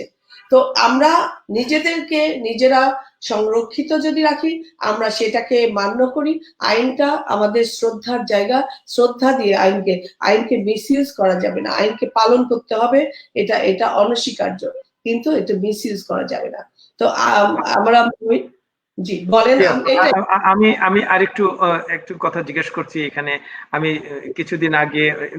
বেশ কিছুদিন আগে বাংলাদেশ সরকার, মাননীয় প্রধানমন্ত্রীর একটি ঘোষণা ছিলেন যে পারিবারিক ক্ষেত্রে ছেলে এবং মেয়েরা তাদের সম্পত্তির ব্যাপারে সমান অধিকার পাবে। আমি জানি যে হয়তোবা সেটা বাস্তবায়িত এখনো কতটুকু হয়েছে ঠিক জানি না। এই বিষয়ে নারীদের একটা বিরাট সম্মান, আমি বলবো যে সেটা চলে আসছে আমাদের মাননীয় প্রধানমন্ত্রীর কাছ থেকে।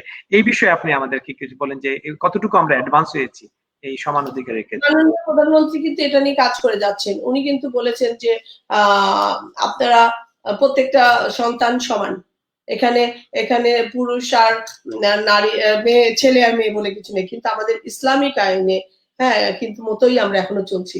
কিন্তু মাননীয় প্রধানমন্ত্রী উনি কিন্তু বলেছেন যে নারী ছেলে মেয়ে সমান, এবং সন্তান হিসাবে তাদেরকে বিবেচনা করার জন্য।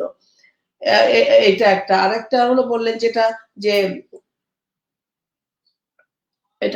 একটা হলো যে না ছেলে মেয়ের সমান এটা এখনো আইন হয়নি, এটা প্রধানমন্ত্রী এটা নিয়ে ভাবছেন। আরেকটা কি বিষয় বললেন? না, আমি বলেছিলাম যে আসলে এই যে সমান অধিকারের যে বিষয়টুকু, যেটা প্রধানমন্ত্রী আমাদেরকে, আমি খবরের কাগজে পড়েছিলাম বিদেশ থেকে, যেটা আছে সেটা হয়তো বা প্রসেসে আছেন, সেটা আইন হিসেবে এখনো প্রণীত হন নাই।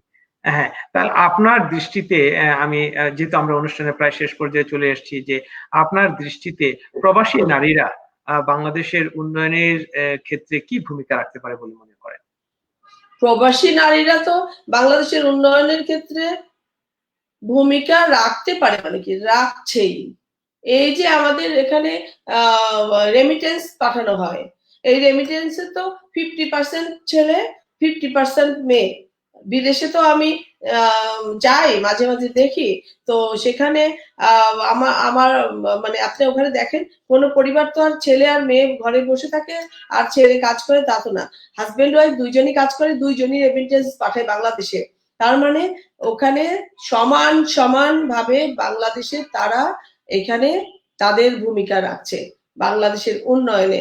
আজকে বাংলাদেশ উন্নয়নের রোল মডেল হয়েছে নারীদের উন্নয়নে, এখানে বর্তমান সরকারের বিভিন্ন পরিকল্পনার মাধ্যমে, এবং তা বিদেশের যে রেমিটেন্স আসছে সেটা সেটার ক্ষেত্রে নারীদের একটা বিশাল অবদান আছে। নারী এবং বাংলাদেশের নারী উদ্যোক্তা এবং গার্মেন্টস শিল্প, এই সব কিছু মিলাই কিন্তু বাংলাদেশের আজকে এই বাংলাদেশ, এই উন্নয়নশীল উন্নত মধ্যম আয়ের যে বাংলাদেশ, এই বাংলাদেশে প্রবাসী নারীদের 50%, মানে যত প্রবাসী তার 50% নারী এর সাথে সরাসরি সম্পৃক্ত তাদের এই রেমিটেন্সের ক্ষেত্রে, আমি মনে করি। ধন্যবাদ আপা। আমি আপনার কাছে আরেকটি শেষ প্রশ্ন নিয়ে আসবো, তার আগে আমি জেসমিন আপার কাছে যাচ্ছি। যে আমি দেখেছি যে জেসমিন আপা এখানে সোশ্যাল ওয়ার্কের ক্ষেত্রে উনি মাস্ক বিতরণ করছেন এবং ফ্রি মাস্ক, এবং এক্ষেত্রে আমি প্রিয় দর্শকদেরকে একটি ছোট্ট একটি কিছু জেসমিন আপার যে কাজ করছেন সেটার আমি একটু ভিডিও ক্লিপ দেখাতে চাচ্ছি। আমাদের সাথে থাকুন।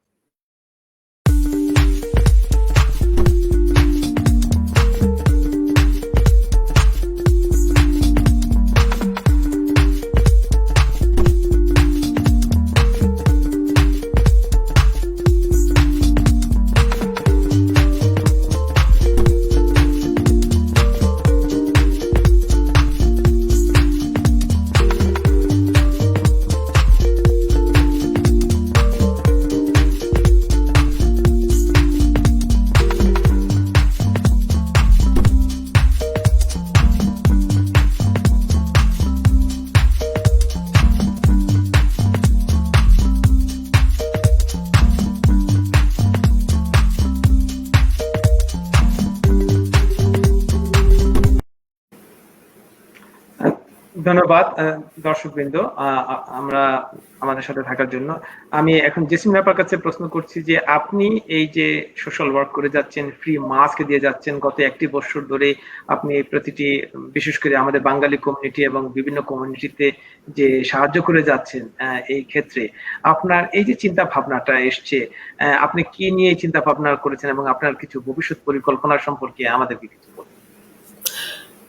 ধন্যবাদ শান ভাই। অ্যাকচুয়ালি হ্যাঁ, কাজটা করে যাচ্ছি, এটা আমার একটা আনন্দ যে আমরা এই সময় খুবই একটা খারাপ অবস্থায় আছি।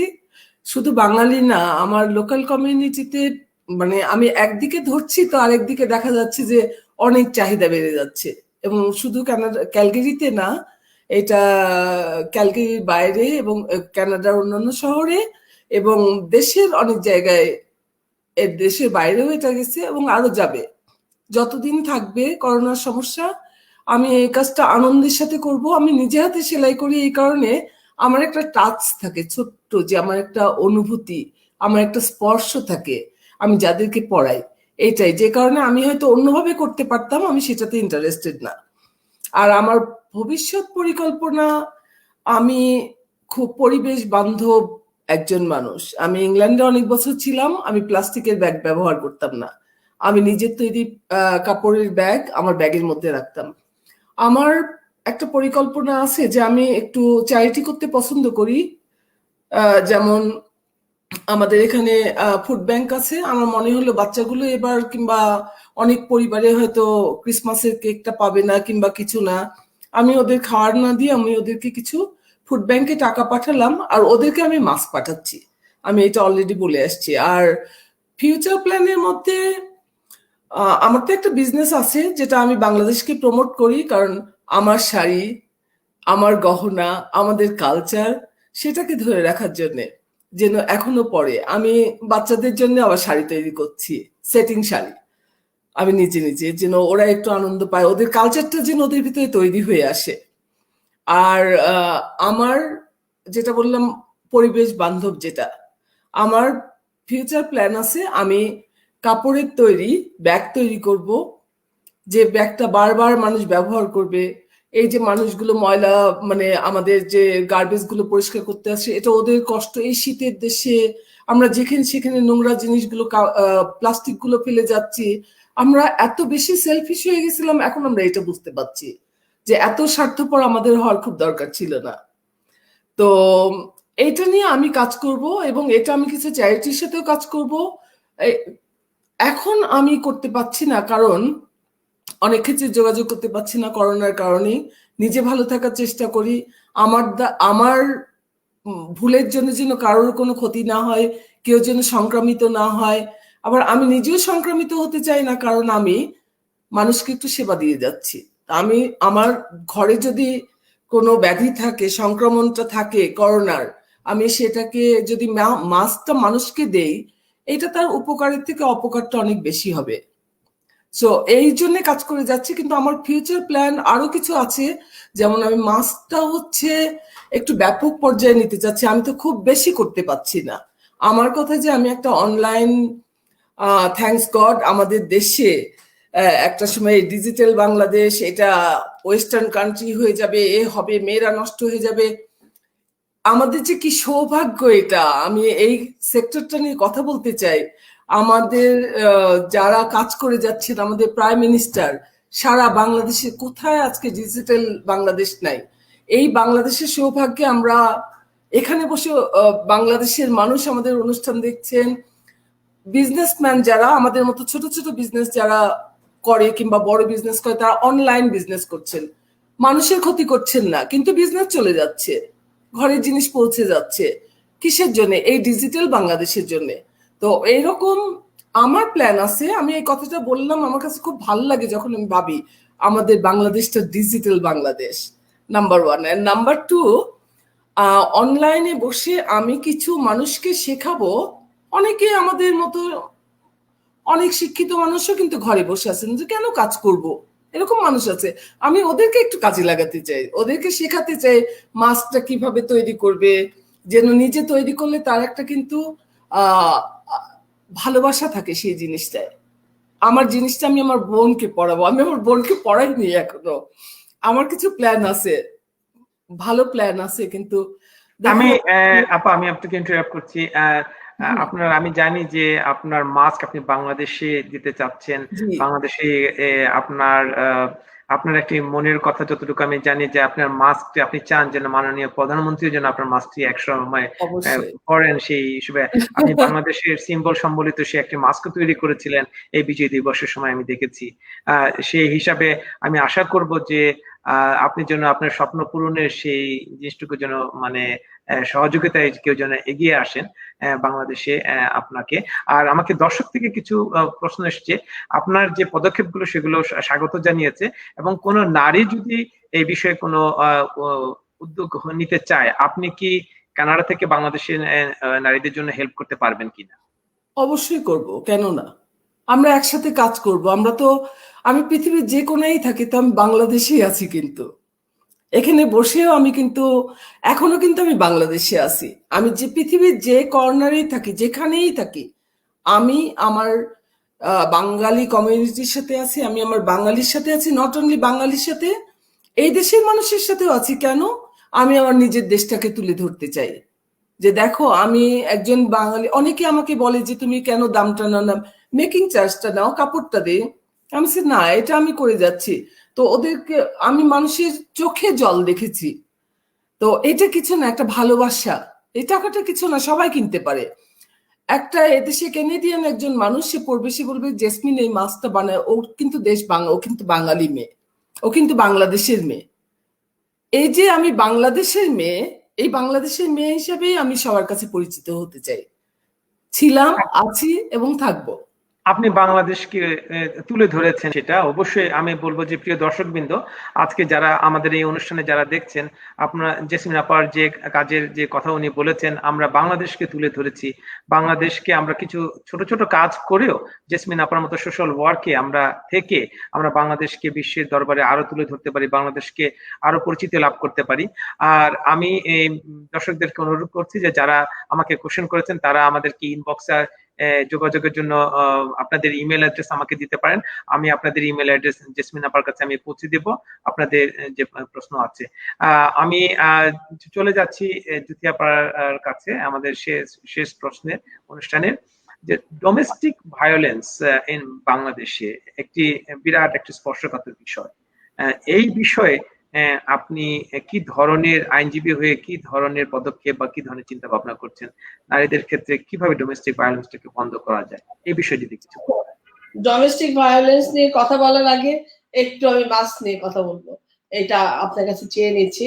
সেটা হলো, হ্যাঁ, আমার বোন জেসমিন সুলতানা আসলে খুবই মহানুভব ব্যক্তি। হ্যাঁ, উনি মাস্ক বানাচ্ছেন। আমি কিন্তু মাস্ক দিয়েছি রুলার মাধ্যমে, আমি সারা বাংলাদেশের লয়ারদেরকে মাস্ক বিতরণ করেছি, কিন্তু সেটা কিন্তু আমার বানানো না, আমি শুধু দিয়েছি। এবং তার সাথে সাথে আমার সাথে আমার অর্গানাইজেশনের সবাই, রুলার সবাই কাজ করছে। কিন্তু নিজে মাস্ক বানিয়ে দেওয়া সেটা কিন্তু আমি করি নাই, আমি করতে পারিও নাই, এবং তার ধৈর্য, তার এই ইয়েতে আমি প্রশংসা না করে পারছি না। এবং সেটা অনেক সুন্দর, আমারও পাওয়ার ইচ্ছা আছে। বাট আমি মনে করি বাংলাদেশে দেওয়ার আগে বাংলাদেশের আইনে, আমার কাছে দু একটা কেস আছে এরকম, যে ধরেন মাস্ক পাঠালো, মাস্কের মধ্যে একটা হিউম্যান এরর, দুইটা মাস্ক অন্য মাস্ক চলে গেছিল। হ্যাঁ, তো সেখানে তাদের মামলা বিচারাধীন, এরকম মামলা আছে। হ্যাঁ, তো আমি জানি সেটা, আমি লিগ্যাল অ্যাডভাইজার সেই কোম্পানির, তো আমি জানি যে তারা খুবই ভালো এবং তারা খুবই বাংলাদেশের উন্নয়নের সাথে তারা জড়িত। আরেকটা বিষয় আমি একটা বিষয় করতে চাই, সেটা হলো খুবই সাবধানতার সাথে, বিকজ মাস্কের সাথে আমরা বিদেশে কিন্তু খুবই, বিদেশে কিন্তু খুবই এগুলো কিন্তু খুবই উৎসাহিত করা হয়, কিন্তু বাংলাদেশে আসার পরে বলা হয় যে এটা প্রোটেকশন আছে কিনা, এটার মধ্যে এটা আছে কিনা, ওইটা নাই। এই ছোট ছোট জিনিসগুলো ধরে মানুষকে একটু বিপদের মধ্যে ফেলা হয় কখনো কখনো। সেটার সাথে এই মাস্ক প্রোটেকশনটা কতখানি আছে এটা চিন্তা করতে হবে কিন্তু, কারণ এই WHO ইয়ে অনুযায়ী এটা চিন্তা করেই মাস্কটাকে অন্য জায়গায় পাঠানোর সাথে সাথে সেই চিন্তাটা কিন্তু করতে হবে, কারণ বিদেশিরা যেভাবে উৎসাহিত করে, বাঙালিরা উৎসাহিত করার ক্ষেত্রে একটু নিরুৎসাহিত করে ফেলে, বিকজ আমরা তো ওই জিনিসটাকে ইয়ে করতে পারি না, যে উনি নিজের হাতে করে এই যে একটা মহতি উদ্যোগ, এর মধ্যে যে কোনো প্রফিটের চিন্তা নাই, এটা একটা পুরোই সামাজিক একটা সমাজসেবা, এই জিনিসটা কিন্তু আমরা মাঝে মাঝে বুঝতে পারি না। তো সেই ক্ষেত্রে আমি সাবধানতার সাথেই এটা চলতে বলবো আমার আপনার জেসমিন সুলতানা পপি আপাকে। আরেকটা জিনিস, আমি একটু ইন্টারাপ্ট করছি। অবশ্য জেসমিন আপার যে কাজ, উনি কাজ করে, আমি যতটুকু জানি, আপাকে যতটুকু আমি চিনি, উনি সারাদিন কাজ করে এসে তারপরে উনি মাস্ক বানাতে বসেন। এবং উনি সত্যি এই কানাডাতে, কি বিশেষ করে ক্যালগেরিতে, উনি যে আন্তরিকতার সাথে যে পরিশ্রম এবং রাত্রি জেগে যে কাজ করে যাচ্ছেন, এটা মানে অকল্পনীয় একটি শক্তি ওনার ভিতরে কাজ করতে, এই সোশ্যাল ওয়ার্কে মানুষের কাছে পৌঁছে যাওয়ার জন্য। আমি অবশ্যই জেসমিন আপাকে ধন্যবাদ জানাচ্ছি। এর আগেও আমি জেসমিন আপাকে নিয়ে আরেকটি প্রোগ্রাম করেছিলাম, যে আমি আশা করব যে উনি ভালোই যথেষ্ট সাড়া পেয়েছেন এই বিষয়ে। জি আপা। আমার সাথে অবশ্যই একটু যোগাযোগ এটা রাখলে ভালো, বা আমরা দেখবো যে এখানকার মাস্ক, আমরা বললাম না উৎসাহিত করার ক্ষেত্রে বিদেশে, আমি জানি তো, বিদেশি থেকে জানি, বা কানাডায় আমি জানি যে এইটার কতটা কদর। এবং একটা মানুষের মাস্ক তৈরি করতে, আমি নিজে সেলাই পারি, তো একটা মানুষের মাস্ক সেলাই করতে কতটা সময় দরকার হয়, এবং তার সেখানে কতটা মেধা, কতটা শ্রম, কতটা কাপড় খরচ বা কিছু, সেখানে সে ফ্রি দিচ্ছে ফ্রম বিগিনিং, আমি জানি। এবং এটা ধন্যবাদ দিয়ে আমি ছোট করতে চাই না, এটা অনেক বিশাল মানসিকতার একটা বহিঃপ্রকাশ। আমি তো দিই রেডিমেডটা, হ্যাঁ, আমি রেডিমেডটা দিচ্ছি, আমি কিন্তু বানিয়ে দিতে পারছি না। এই মহান মানসিকতা আমি অ্যাপ্লাই করতে পারিনি আসলে। তো এটা একটা সাইড গেল, আমি নিরুৎসাহিত করতে চাই না, আমি বলতে চাই যে দিবে অবশ্যই, তবে সেটা একটু সাবধানতার সাথে। আমরা তো মানুষকে বিপদে ফেলতে মাঝে মাঝে ফেলে দিই, এটা সাবধানতা অবলম্বন করি। আর দ্বিতীয় হলো আপনার হলো যেটা যে ডোমেস্টিক ভায়োলেন্স বললেন, ডোমেস্টিক ভায়োলেন্সের আগে আরেকটা আমি আমার লাস্ট কথা যেহেতু সেহেতু আমি আরেকটা যেহেতু বলি, আমাদের এই সরকারের কিন্তু বিশাল অর্জন পদ্মা ব্রিজ, যেটা আপনি প্রথমে বলেছিলেন। যখন আমাদেরকে বাংলাদেশকে এই সরকারকে লোন দিতে চেয়ে যখন লোনটা দেওয়া হয় নাই, এইটাও কিন্তু একটা লবিস্ট গ্রুপ একটা পেছন থেকে এই সরকারকে বিপদে ফেলার জন্য এটা করেছিল। কিন্তু মাননীয় নেত্রী জননেত্রী শেখ হাসিনা উনি কতটা মানে স্ট্রং যে নিজে করব পদ্মা ব্রিজ, এবং সেই ব্রিজের এখন লাস্ট পেন্টটা বসছে। আমরা এই কিছুদিনের মধ্যে পদ্মা ব্রিজ দিয়ে ওপারে যেতে পারবো। এটা বাংলাদেশের সারা ওয়ার্ল্ডের মধ্যে বাংলাদেশ একটা রোল মডেল, যে বাংলাদেশের মতো একটা দেশ নিজের অর্থায়নে পদ্মা ব্রিজ সম্পন্ন করেছে। এই জন্য আমরা জননেত্রী শেখ হাসিনাকে আমরা মানে আমাদের পক্ষ থেকে আমরা গর্বিত ওনার জন্য। দ্বিতীয় আন্তরিক হলো ধন্যবাদ। আমরাও বিদেশ থেকে আমাদের মাননীয় প্রধানমন্ত্রীকে আজকে এই সাহসিক পদক্ষেপের জন্য, উনি সমস্ত ষড়যন্ত্র মোকাবেলা উপেক্ষা করে আজকে এই পদ্মা সেতুকে বাস্তবায়ন করতে যাচ্ছেন, সেজন্য আমাদের পক্ষ থেকে অনেক ধন্যবাদ আপাজি। আর দ্বিতীয় হলো আপনার প্রশ্নটা, এবার আসছি ডোমেস্টিক ভায়োলেন্স। ডোমেস্টিক ভায়োলেন্স সব জায়গায় আছে, কানাডায় আছে, আমেরিকায় আছে, সারা ওয়ার্ল্ডে আছে, বাংলাদেশেও আছে। তো বাংলাদেশের ডোমেস্টিক ভায়োলেন্স যখন হয় তখন হয় কি যে আইনগুলো আছে কিন্তু তাৎক্ষণিক একটা যে যাওয়ার জায়গা, এই যে আমরা বিদেশে 911 কল করলাম, বাসায় চলে আসলো, রেস্কিউড হলো, তো ওই জিনিসটা বাংলাদেশে অ্যাবসেন্ট। আমি মনে করি যে বাংলাদেশে আমি নিজেই দেখেছি এই করোনার সময় একটা ডোমেস্টিক ভায়োলেন্স আমার আশেপাশে আমি দেখেছি, যেখানে ভদ্রমহিলা থানায় চলে গেছে, থানার থেকে পুলিশ আসছে, পুলিশ এসে বলছে যে আচ্ছা ঠিক আছে এখানে ভায়োলেন্স হয়েছে, আমি জানলাম, আমি গেলাম, বলে কেন যাচ্ছেন আপনি, ওনাকে অ্যারেস্ট করেন, কারণ ভদ্রমহিলা বিদেশে থাকতো, ওনাকে অ্যারেস্ট করেন, বলে যে না ওনাকে আপনি মামলা না দিলে অ্যারেস্ট করা যাবে না। তো এই যে ডিলেমা, হ্যাঁ, এই যে টেকনিক্যাল জটিলতা, এই জটিলতা বাংলাদেশকে কাটিয়ে উঠতে হবে। কারণ ডোমেস্টিক ভায়োলেন্স হওয়ার সাথে সাথে 911 হন আর 111 হন, একটা ফোন যাবে এবং সেই ইয়েতে রেস্কিউড হতে হবে। না হলে আপনি যে ডোমেস্টিক ভায়োলেন্স যে জায়গায় ঘটছে, সেই সারা রাত যদি আপনি একটা এই ধরনের হস্টাইল সিচুয়েশন এনভায়রনমেন্টের মধ্যে যদি একটা মহিলাকে আপনি রেখে দেন, তাহলে দেখা যাচ্ছে যে সেই রাত্রে হয়তো বা তার মৃত্যু ঘটতে পারে। তো আমাদের এই জিনিসগুলো কম আছে, এটার জন্য আমি মানে সত্যি সরকারের কাছে একদম জোর দাবি করি, আমাদের এই ডোমেস্টিক ভায়োলেন্সের জন্য তাৎক্ষণিক ইয়ে থাকবে, যেটা যে জায়গা থাকবে যেখানে ফোনের মাধ্যমে বা যেখানে এই করলে সঙ্গে সঙ্গে রেস্কিউ করার জন্য। এবং জি জি আপনি শেষ করুন, পরে বলছি। জি, যেখানে হয় কি যে মানুষ যখন দেখে যে যাওয়ার কোনো জায়গা নাই, বা আমি একটা ধরেন আমি বা ডোমেস্টিক ভায়োলেন্স কিন্তু সব খালি মানে নিম্নবিত্তের মধ্যে হয় না, উচ্চবিত্তের মধ্যেও হয়, কিন্তু দেখা যায় যে মান সম্মানের জন্য অনেকে যেতে পারে না, বেরোতে পারে না। এই যে সামাজিক মনস্তাত্ত্বিক জিনিসগুলো ঝেড়ে ফেলতে হবে। আসলে ডোমেস্টিক ভায়োলেন্স কাউকে ছোট করে না, ডোমেস্টিক ভায়োলেন্স যে ভায়োলেন্স করে সে ছোট, এটাই চিন্তা করতে হবে। এবং এইভাবেই আমাদেরকে এগোতে হবে যে না আমরা এটা সহ্য করব না। আমরা মেয়েদেরও কিন্তু আমাদের কিছু দায়িত্ব আছে, যে আমার গায়ে কেউ হাত দেবে এটা আমি সহ্য করব না, because it's my right from God. Allah আমাদের যখন পাঠিয়েছে, আমি আসছি আমার জায়গায়, আপনি আমার গায়ে মারতে পারবেন না, আমি আমার বাচ্চাকে মারতে পারবো না, আমার হাজবেন্ড আমার গায়ে মারতে পারবে না, বা আমি কাউকে মারতে পারবো না, আমি একটা রিক্সাওয়ালাকেও মারতে পারবো না। এই যে বোধটা আমাদের মনস্তাত্ত্বিক জগতে, আমরা এইটাকে চর্চা করার দরকার, চর্চা করার মাধ্যমে উন্নয়নের জায়গায় যেতে পারি। এবং ডোমেস্টিক ভায়োলেন্সের কথা তো আমি বললামই আমার।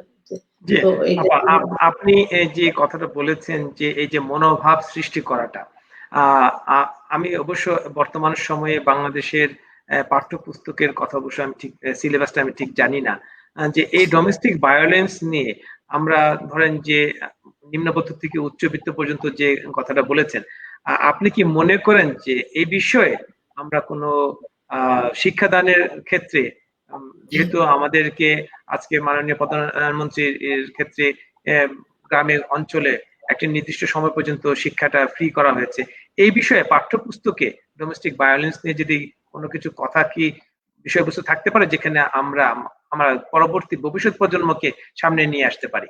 খুবই ভালো একটা প্রশ্ন আপনি অবতারণা করেছেন, যে আমাদের কিন্তু উচ্চ মাধ্যমিক পর্যন্ত লেখাপড়া সরকার থেকে ফ্রি। সেখানে মেয়েদের ক্ষেত্রে মেয়েদেরকেও কিন্তু বৃত্তি দেওয়া হয় স্কুলে আসলে, মানে মেয়েদেরকে বাড়ি থেকে পড়ার জন্য উৎসাহিত করার জন্য তাদেরকে বৃত্তিও দেওয়া হয় এবং ফ্রি পড়াশোনা এখানে।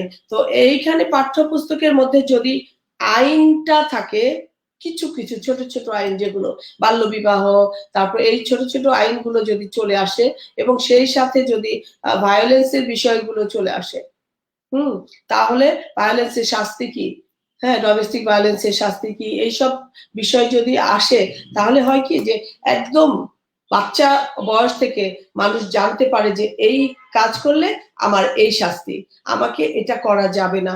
এই মনস্তাত্ত্বিক জিনিসটা ছোটবেলা থেকেই ভিতরে মাথার মধ্যে চলে আসবে। আমরা আমার বাবার কাছ থেকে কিন্তু শুনেছি অনেক কথা। আমি আমার একটু একটু বলবো নাকি, একটু সময় পাবো?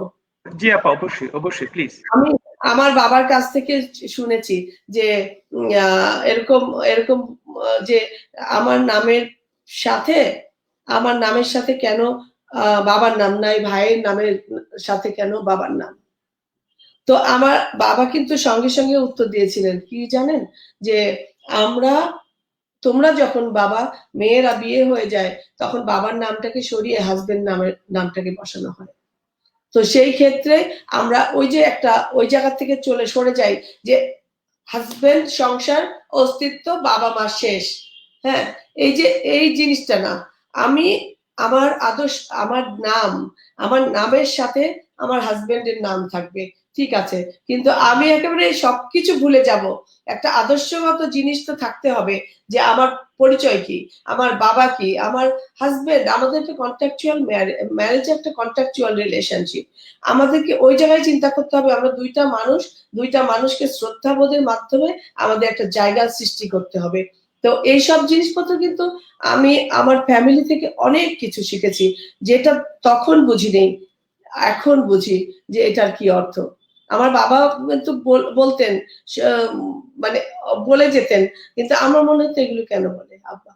তো এখন দেখি কি ওইগুলোর প্রত্যেকটার অর্থ এখন বুঝি। তো এইরকম ভাবেই ছোটবেলা থেকে যদি আমাদের পাঠ্যপুস্তকে এগুলো অন্তর্ভুক্ত করা হয়, তাহলে আমার বাবার মতোই তো টিচাররা যখন ওগুলো বোঝাবে ক্লাসে, তখন ওই বাচ্চাটার মানসিকতায় হয়তো মনে হতে পারে কি আইন পড়ছি, কি এইসব শিখছি, কি শাস্তি দরকার কি, কিন্তু বড় হলে এটা বুঝবে যে এটার ইম্প্যাক্ট এটা, ওইটার ইম্প্যাক্ট এটা ছিল। তো এই জিনিসগুলো তখন তাদেরকে আরেকটা জিনিস আছে, পরিবার থেকে বোঝানো, পরিবার থেকে ছোটবেলা থেকেই তাদেরকে, যে আমার বাবা থেকে আমি সত্যি আমি বলতে পারলাম না অল্প সময়ের জন্য আমি এত এত জিনিস আমার বাবার থেকে শিখেছি, যেটা আমি কোনো পাঠ্যপুস্তক থেকে শিখিনি। তো ওই পরিবারও একটা এমন জায়গা যেখান থেকে শিক্ষাটা দিলে মানুষ ওই শিক্ষা থেকে পরবর্তী লাইফে এই শ্রদ্ধাবোধ গুলো জন্ম নেবে। ধন্যবাদ আপা। প্রিয় দর্শকবৃন্দ, আমরা আমাদের অনুষ্ঠানের প্রায় শেষ পর্যায়ে চলে এসেছি। আজকে আমাদের সাথে যুক্ত ছিলেন জেসমিন সুলতানা পপি এবং অ্যাডভোকেট নাহিদ সুলতানা জুথি। পারিবারিক ক্ষেত্রে এরা দুজন আপন বোন এবং এদের গর্বিত পিতামাতা হচ্ছেন প্রয়াত অধ্যাপক আবু সাইদ এবং প্রয়াত হাসিনা সাইদ। আজকে আপনারা শুনেছেন যে এই পারিবারিকভাবে কিভাবে একজন পিতা মাতা একজন সন্তানকে সুশিক্ষিত হতে সাহায্য করতে পারে, একটা সুন্দর সমাজ গঠনে সাহায্য করতে পারে। আমরা একজন শিক্ষিত মা যদি হন, তাহলে একটা শিক্ষিত জাতি আমরা দিতে পারবো। সেই হিসাবে পরিবারের ভূমিকাটা অনেক গুরুত্বপূর্ণ। আজকে আমাদের অনুষ্ঠানে যে যুক্ত হয়েছেন তাদেরকে আন্তরিকভাবে ধন্যবাদ জানাচ্ছি। আমি প্রথমেই জেসমিন আপাকে আমাদের দর্শকদের উদ্দেশ্যে কিছু বলার জন্য অনুরোধ জানাচ্ছি। এবং আসলে যাওয়ার আগে আরেকটু কথা আমি জ্যোতিপাকে একটু বলে যেতে চাই, অবশ্য আমি হয়তো বা আবার কখনো আপাকে পাবো কিনা। এই যে জেসমিন আপাকে যে বলেছে ডিজিটালাইজেশন যে হয়েছে আমাদের বাংলাদেশে আজকে, এটা কিন্তু একটা বিরাট একটি পদক্ষেপ। এটা একটি বিরাট একটি মানে আমাদের জন্য অ্যাডভান্সমেন্ট হচ্ছে বিভিন্ন যোগাযোগের ক্ষেত্রে। ডোমেস্টিক ভায়োলেন্স হোক এবং দর্শন হোক বা যে কোনো ক্ষেত্রেই হোক, আমরা যদি এই ডিজিটালাইজেশনটাকে আমরা যদি ব্যবহার করতে পারি, তাহলে কিন্তু অনেক ক্ষেত্রে অনেক অপরাধ আমার মনে হচ্ছে যে দমন করাটা সম্ভব হবে এবং তাড়াতাড়ি অ্যাকশন নেওয়া যাবে। হয়তো বা মামলা করতে হবে না, কিন্তু একটা সেন্ট্রাল কন্ট্রোল রুমের কাছে বা কারো কাছে গিয়ে এই জিনিসটা পৌঁছবে। যেটা জেসমিন আপা বলেছেন, digitalization is a great achievement for Bangladesh. এবং এই ডিজিটালাইজেশনের জন্যই আজকে বহু লোক, আজকে আমি যতটুকু জানি যে বাংলাদেশে এখন আমি অনেকদিন ধরে যাইনি, 1 বছর যাইনি, চিন্তাই কমে গেছে। অনেক যুবক এবং অনেক নারী আজকে ডিজিটালাইজেশনের ক্ষেত্রেই কিন্তু অনেক কাজ করে যাচ্ছেন। তারা প্রতিটি পরিবারের কাছে অনেকে, আমি আমার পরিচিত জন এই ডিজিটালাইজেশনের জন্যই আজকে ঘরে বসে খাবার পাচ্ছে, বাজার পাচ্ছে, অনেক কিছুই পাচ্ছে এই এই পদক্ষেপটার জন্যই। তো আমি জেসমিন আপাকে এই অনুষ্ঠানটি আসার জন্য অনেক ধন্যবাদ এবং এই মূল্যবান এই বিষয়বস্তুকে তুলে ধরার জন্য অনেক ধন্যবাদ। আমি জেসমিন আপাকে বলবো যে দর্শকদের উদ্দেশ্যে কিছু বলুন। ধন্যবাদ শাহিন ভাই আমাকে ডাকার জন্য। আসলে ছোট্ট একটু কাজ করে যাচ্ছি। আমার একটা বড় পর্যায়ে, একটু ব্যাপক পর্যায়ে করোনাকালীন সময়ে, যেহেতু আমরা 2021-এ আছি, আমরা চাচ্ছি অতি শীঘ্র আমরা আগের জীবনে ফিরে যেতে চাই। তো অনলাইনের মাধ্যমে যারা আমার সাথে ফেসবুকে কিংবা কোথাও আছেন কিংবা যোগ হতে চান, কেন হতে চান যদি জানান, তাহলে আমি অনলাইনের মাধ্যমে, যেমন বাংলাদেশে কাপড়টা অনেক সহজ, খুব তাড়াতাড়ি পাওয়া যায়, আমার জন্য কারোর অপেক্ষা করতে হবে না।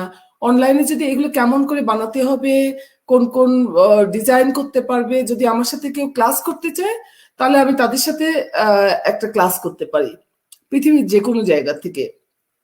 আর মাস্ক তো আমি বানাবোই, কিন্তু আমি মাস্কটা বাংলাদেশে পাঠাচ্ছি না। যেমন এখানে আমাকে ঘরে এসে নিয়ে যাচ্ছিল সবাই গেটের বাইরে থেকে, কিন্তু আমি যখন বাংলাদেশে, আমি যদি এখন আমার বোনের কাছে আমার মাস্কগুলো পাঠাই, তাহলে তাকে 7 থেকে 10টা বাড়িতে যেতে হবে, হিউম্যান কন্ট্যাক্টটা বাড়বে। যখন মানুষ ঘর থেকে বের হয়ে আরেকটা পরিবারের কাছে যাবে, তখনই জিনিসটা ছাড়ানোর একটা ভয় থাকে। তো এই দিকটাকে আমাকে সবসময় নজর রাখতে হচ্ছে। আমি বলবো যে আসেন আমরা সবাই একসাথে মিলে কাজ করি, সবাই মাস্ক বানাই, সবাই আমরা আমাদের ঘরের বাইরে কম যাই, আমরা করোনাটাকে কন্ট্রোল করি। ওকে এই 2021-এ শুধু মেডিসিনের পর নির্ভর করে না, মন থেকে ওকে বিদায় করতে হবে, ওকে রোধ করতে হবে। আমরা যদি রোধটা না করি, আমি হয়তো 3 মাস পরে মেডিসিনটা পাবো, কিন্তু এখন যদি আমি সেই ফুর্তিতে ঘুরে বেড়াই, তাহলে দেখা যাবে আমি করোনা ঘরে নিয়ে আসবো, হয় আমার মৃত্যু হবে, নাহলে আমার পরিবারের কারো মৃত্যু হবে। তো আমরা যেন সেলফিশ না হই। আমার এই কাজটা করার একটাই উদ্দেশ্য, আমরা বাঁচতে চাই এবার, আর ভালো থাকতে চাই। আর আমার বোনকে ধন্যবাদ, সে আমার সম্বন্ধে অনেক কিছু বলছে, বাট কথাটা 100% রাইট, যে আমি যখন পাঠাবো, একটা মহল হয়তো বলবে যে ওর ভিতরে এইটা ছিল ওইটা ছিল, বাট আমি আমার মহৎ উদ্দেশ্যেই করে যাচ্ছি। এবং অবশ্যই বাংলাদেশে কিছু যাবে, আমার খুব শখ আছে। আমার বোনও পড়বে আমার মাস্ক, বোন পড়বে, বোনের জামাই পড়বে, আমার ছোট ভাই পড়বে। আর তার আগে দেখি পাঠাতে পারি কিনা, জায়গা মতো পৌঁছায় কিনা। আমাদের মাননীয় প্রধানমন্ত্রীকে আমার পাঠানোর শখ আছে, সেটা ইচ্ছা করবে তাদের পর, কারণ আমি একটু দূরে থাকতে পছন্দ করি, দূর থেকে কাজ করতে পছন্দ করি। তো এটার ব্যাপারে হয়তো আমার বোন বা বোনের জামাই ওরা আমাকে হেল্প করতে পারে। ধন্যবাদ আপা। ওদের পর ছেড়ে দিলাম। জি আপা, আপনি সত্যি কথা বলেছেন যে আমরা যদিও ভ্যাকসিন আমরা নিব, কিন্তু বলা আছে যে ভ্যাকসিন নেওয়ার পরও আমাদেরকে মাস্ক ব্যবহার করতে হবে, কারণ আমরা জানি না যে ভ্যাকসিনটুকু কার শরীরে কতটুকু কিভাবে এটা সাড়া দিবে। সেই জন্য আমাদের WHO থেকেও বলা আছে যে আমরা ভ্যাকসিন নিব, বাট আমরা মাস্ক ব্যবহার করব। বা এই করোনাকালীন সময়ে এটা আরেকটু সময় লাগবে যে এই করোনাটুকু আমাদের সমাজ থেকে, আমাদের সারা বিশ্ব থেকে চলে যেতে। এখন আমি আপনাকে আবারও ধন্যবাদ। আমি আশা করব যে আপনার মাস্ক অবশ্যই আমরা ক্যালকাটাতে যারা আছে তারা তো সবাই ব্যবহার করছে এবং আপনি দিয়ে যাচ্ছেন, বিভিন্ন ক্ষেত্রে আপনি হেল্প করে যাচ্ছেন, আপনার মাস্ক বিদেশেও যাচ্ছে। আমি আশা করব যে আপনার কথা জ্যোতি আপা শুনেছেন, হয়তোবা সে পরবর্তী পদক্ষেপ নেবেন। আমি জ্যোতি আপাকে এখন বলছি দর্শকদের উদ্দেশ্যে কিছু বলার জন্য। দর্শকদের উদ্দেশ্যে বলবো, কোভিড আমাদের 1 বছর ঘরে বসিয়ে রেখেছে। কোভিডে আমরা আক্রান্ত হচ্ছি মানসিকভাবে, অনেকভাবে, আর্থিকভাবে এবং সেই সাথে জীবন মৃত্যু। হ্যাঁ, তো আমি দর্শকদের বলবো আর কিছুটা দিন আমরা ঘরে থাকবো, কাজ করব, মাস্ক ব্যবহার করব এবং হাত ধুয়ে সামাজিক দূরত্ব মেনটেন করে আমরা আমাদের পরিবার সহ সমাজকে আমরা নিরাপদে রাখার চেষ্টা করে। আর করোনা মোকাবেলায় আমরা কাজ করব, যেমন জেসমিন আপা যে সে তার মাস্ক ইয়ে করছে এবং ডিজিটালাইজেশনে যেটা আমরা কিন্তু ঘরে বসে কোড করছি। আমি বাইরে যাই কিন্তু আবার ঘরে বসে বাংলাদেশে আমি ঘরে বসে কোড করতে পারি। বাংলাদেশের কোথায় আমরা বাংলাদেশ আজকে শেখ হাসিনার বাংলাদেশ আজকে কোথায় গিয়েছে, তো সেই হিসাবে আমরা ঘরে বসে কোড করছি। ডিজিটালাইজেশনের উৎকৃষ্ট উদাহরণ বাংলাদেশ এবং আমরা এই জায়গায় বসবাস করছি। এবং মাননীয় প্রধানমন্ত্রীকে মাস্ক বিতরণ, মাস্ক দেওয়া, এটা কিন্তু মাননীয় প্রধানমন্ত্রী কিন্তু আমার তোমার কারণ না, বাংলাদেশের প্রধানমন্ত্রী, জননেত্রী শেখ হাসিনা বঙ্গবন্ধু কন্যা। আমরা সবাই ওনাকে রিচ করতে পারি। আমাদের নেত্রী, আমাদের সরকার প্রধান, আমাদের নেত্রী, আমরা ওনার কাছে যে কেউ যে কোনো সময় আমরা ওনার কাছে যেতে পারি যে কোনো মাধ্যমে, এবং সেটাই আমি মনে করি। আরেকটা যেটা যে এটাই বলবো, আর একটা বলবো যে সবাই সুস্থ থাকেন, আপনাদেরকে আমাদের জন্য দোয়া করবেন, নতুন ভাইরাস থেকে সাবধানতা অবলম্বন করা। এবং এই আমার দর্শকদের উদ্দেশ্যে বলার ছিল। এবং একটা ছোট যে ইনশাল্লাহ 2021 হবে করোনা মুক্ত বাংলাদেশ। 2021-এর আর 2 মাস 3 মাস পরে ইনশাল্লাহ আমি মন থেকে চাই, আমি আল্লাহর কাছে চাই যে আমরা 2021 করোনা মুক্ত বাংলাদেশ পাবো। এটা আমার একটা আল্লাহর কাছে প্রত্যাশা। এবং আপনারা সবাই ভালো থাকবেন, সবাই সুস্থ থাকবেন। আহমেদ শাহিন, আপনাকে অসংখ্য ধন্যবাদ। সেই সাথে আমার বোন জেসমিন সুলতানা, উনি আসলে খুবই মানবিক একটা মানুষ, ওনার জন্য আমার শুভকামনা। এবং সবাই ভালো থাকবেন, সুস্থ থাকবেন, সামাজিক দূরত্ব মেনটেন করবেন। ধন্যবাদ আপা। প্রিয় দর্শকবৃন্দ, আজকে আমাদের সাথে আপনারা ছিলেন যে women's role in development of Bangladesh, নারীরা বিভিন্ন ক্ষেত্রে বাংলাদেশে আজকে উন্নয়নের ক্ষেত্রে যে অবদান রাখছে সেই বিষয়ে আজকে আমাদের সাথে ছিলেন জেসমিন সুলতানা পপি এবং অ্যাডভোকেট নাহিদ সুলতানা জ্যোতি। আপনারা শুনেছেন যে কিভাবে নারীরা বাংলাদেশে আজকে উন্নয়নের ক্ষেত্রে ভূমিকা রাখছে এবং ভবিষ্যতে এই উন্নয়ন যেন ধারার জন্য অব্যাহত থাকে, সেক্ষেত্রে আমরা দেশ এবং বিদেশ থেকে সকলেই দেশের উন্নয়নের ক্ষেত্রে আমরা কাজ করতে পারি। এবং এই কোভিডের সময়ে আমিও জ্যোতি আপার সাথে একই মত পোষণ করছি যে ইনশাল্লাহ খুব শীঘ্রই সারা বিশ্ব থেকে এবং বাংলাদেশ থেকে এই কোভিড চলে যাবে। কিন্তু একটি কথা হচ্ছে যে দায়িত্বটা আমাদের, স্বাস্থ্যবিধি মেনে চলাটা আমাদের দায়িত্ব।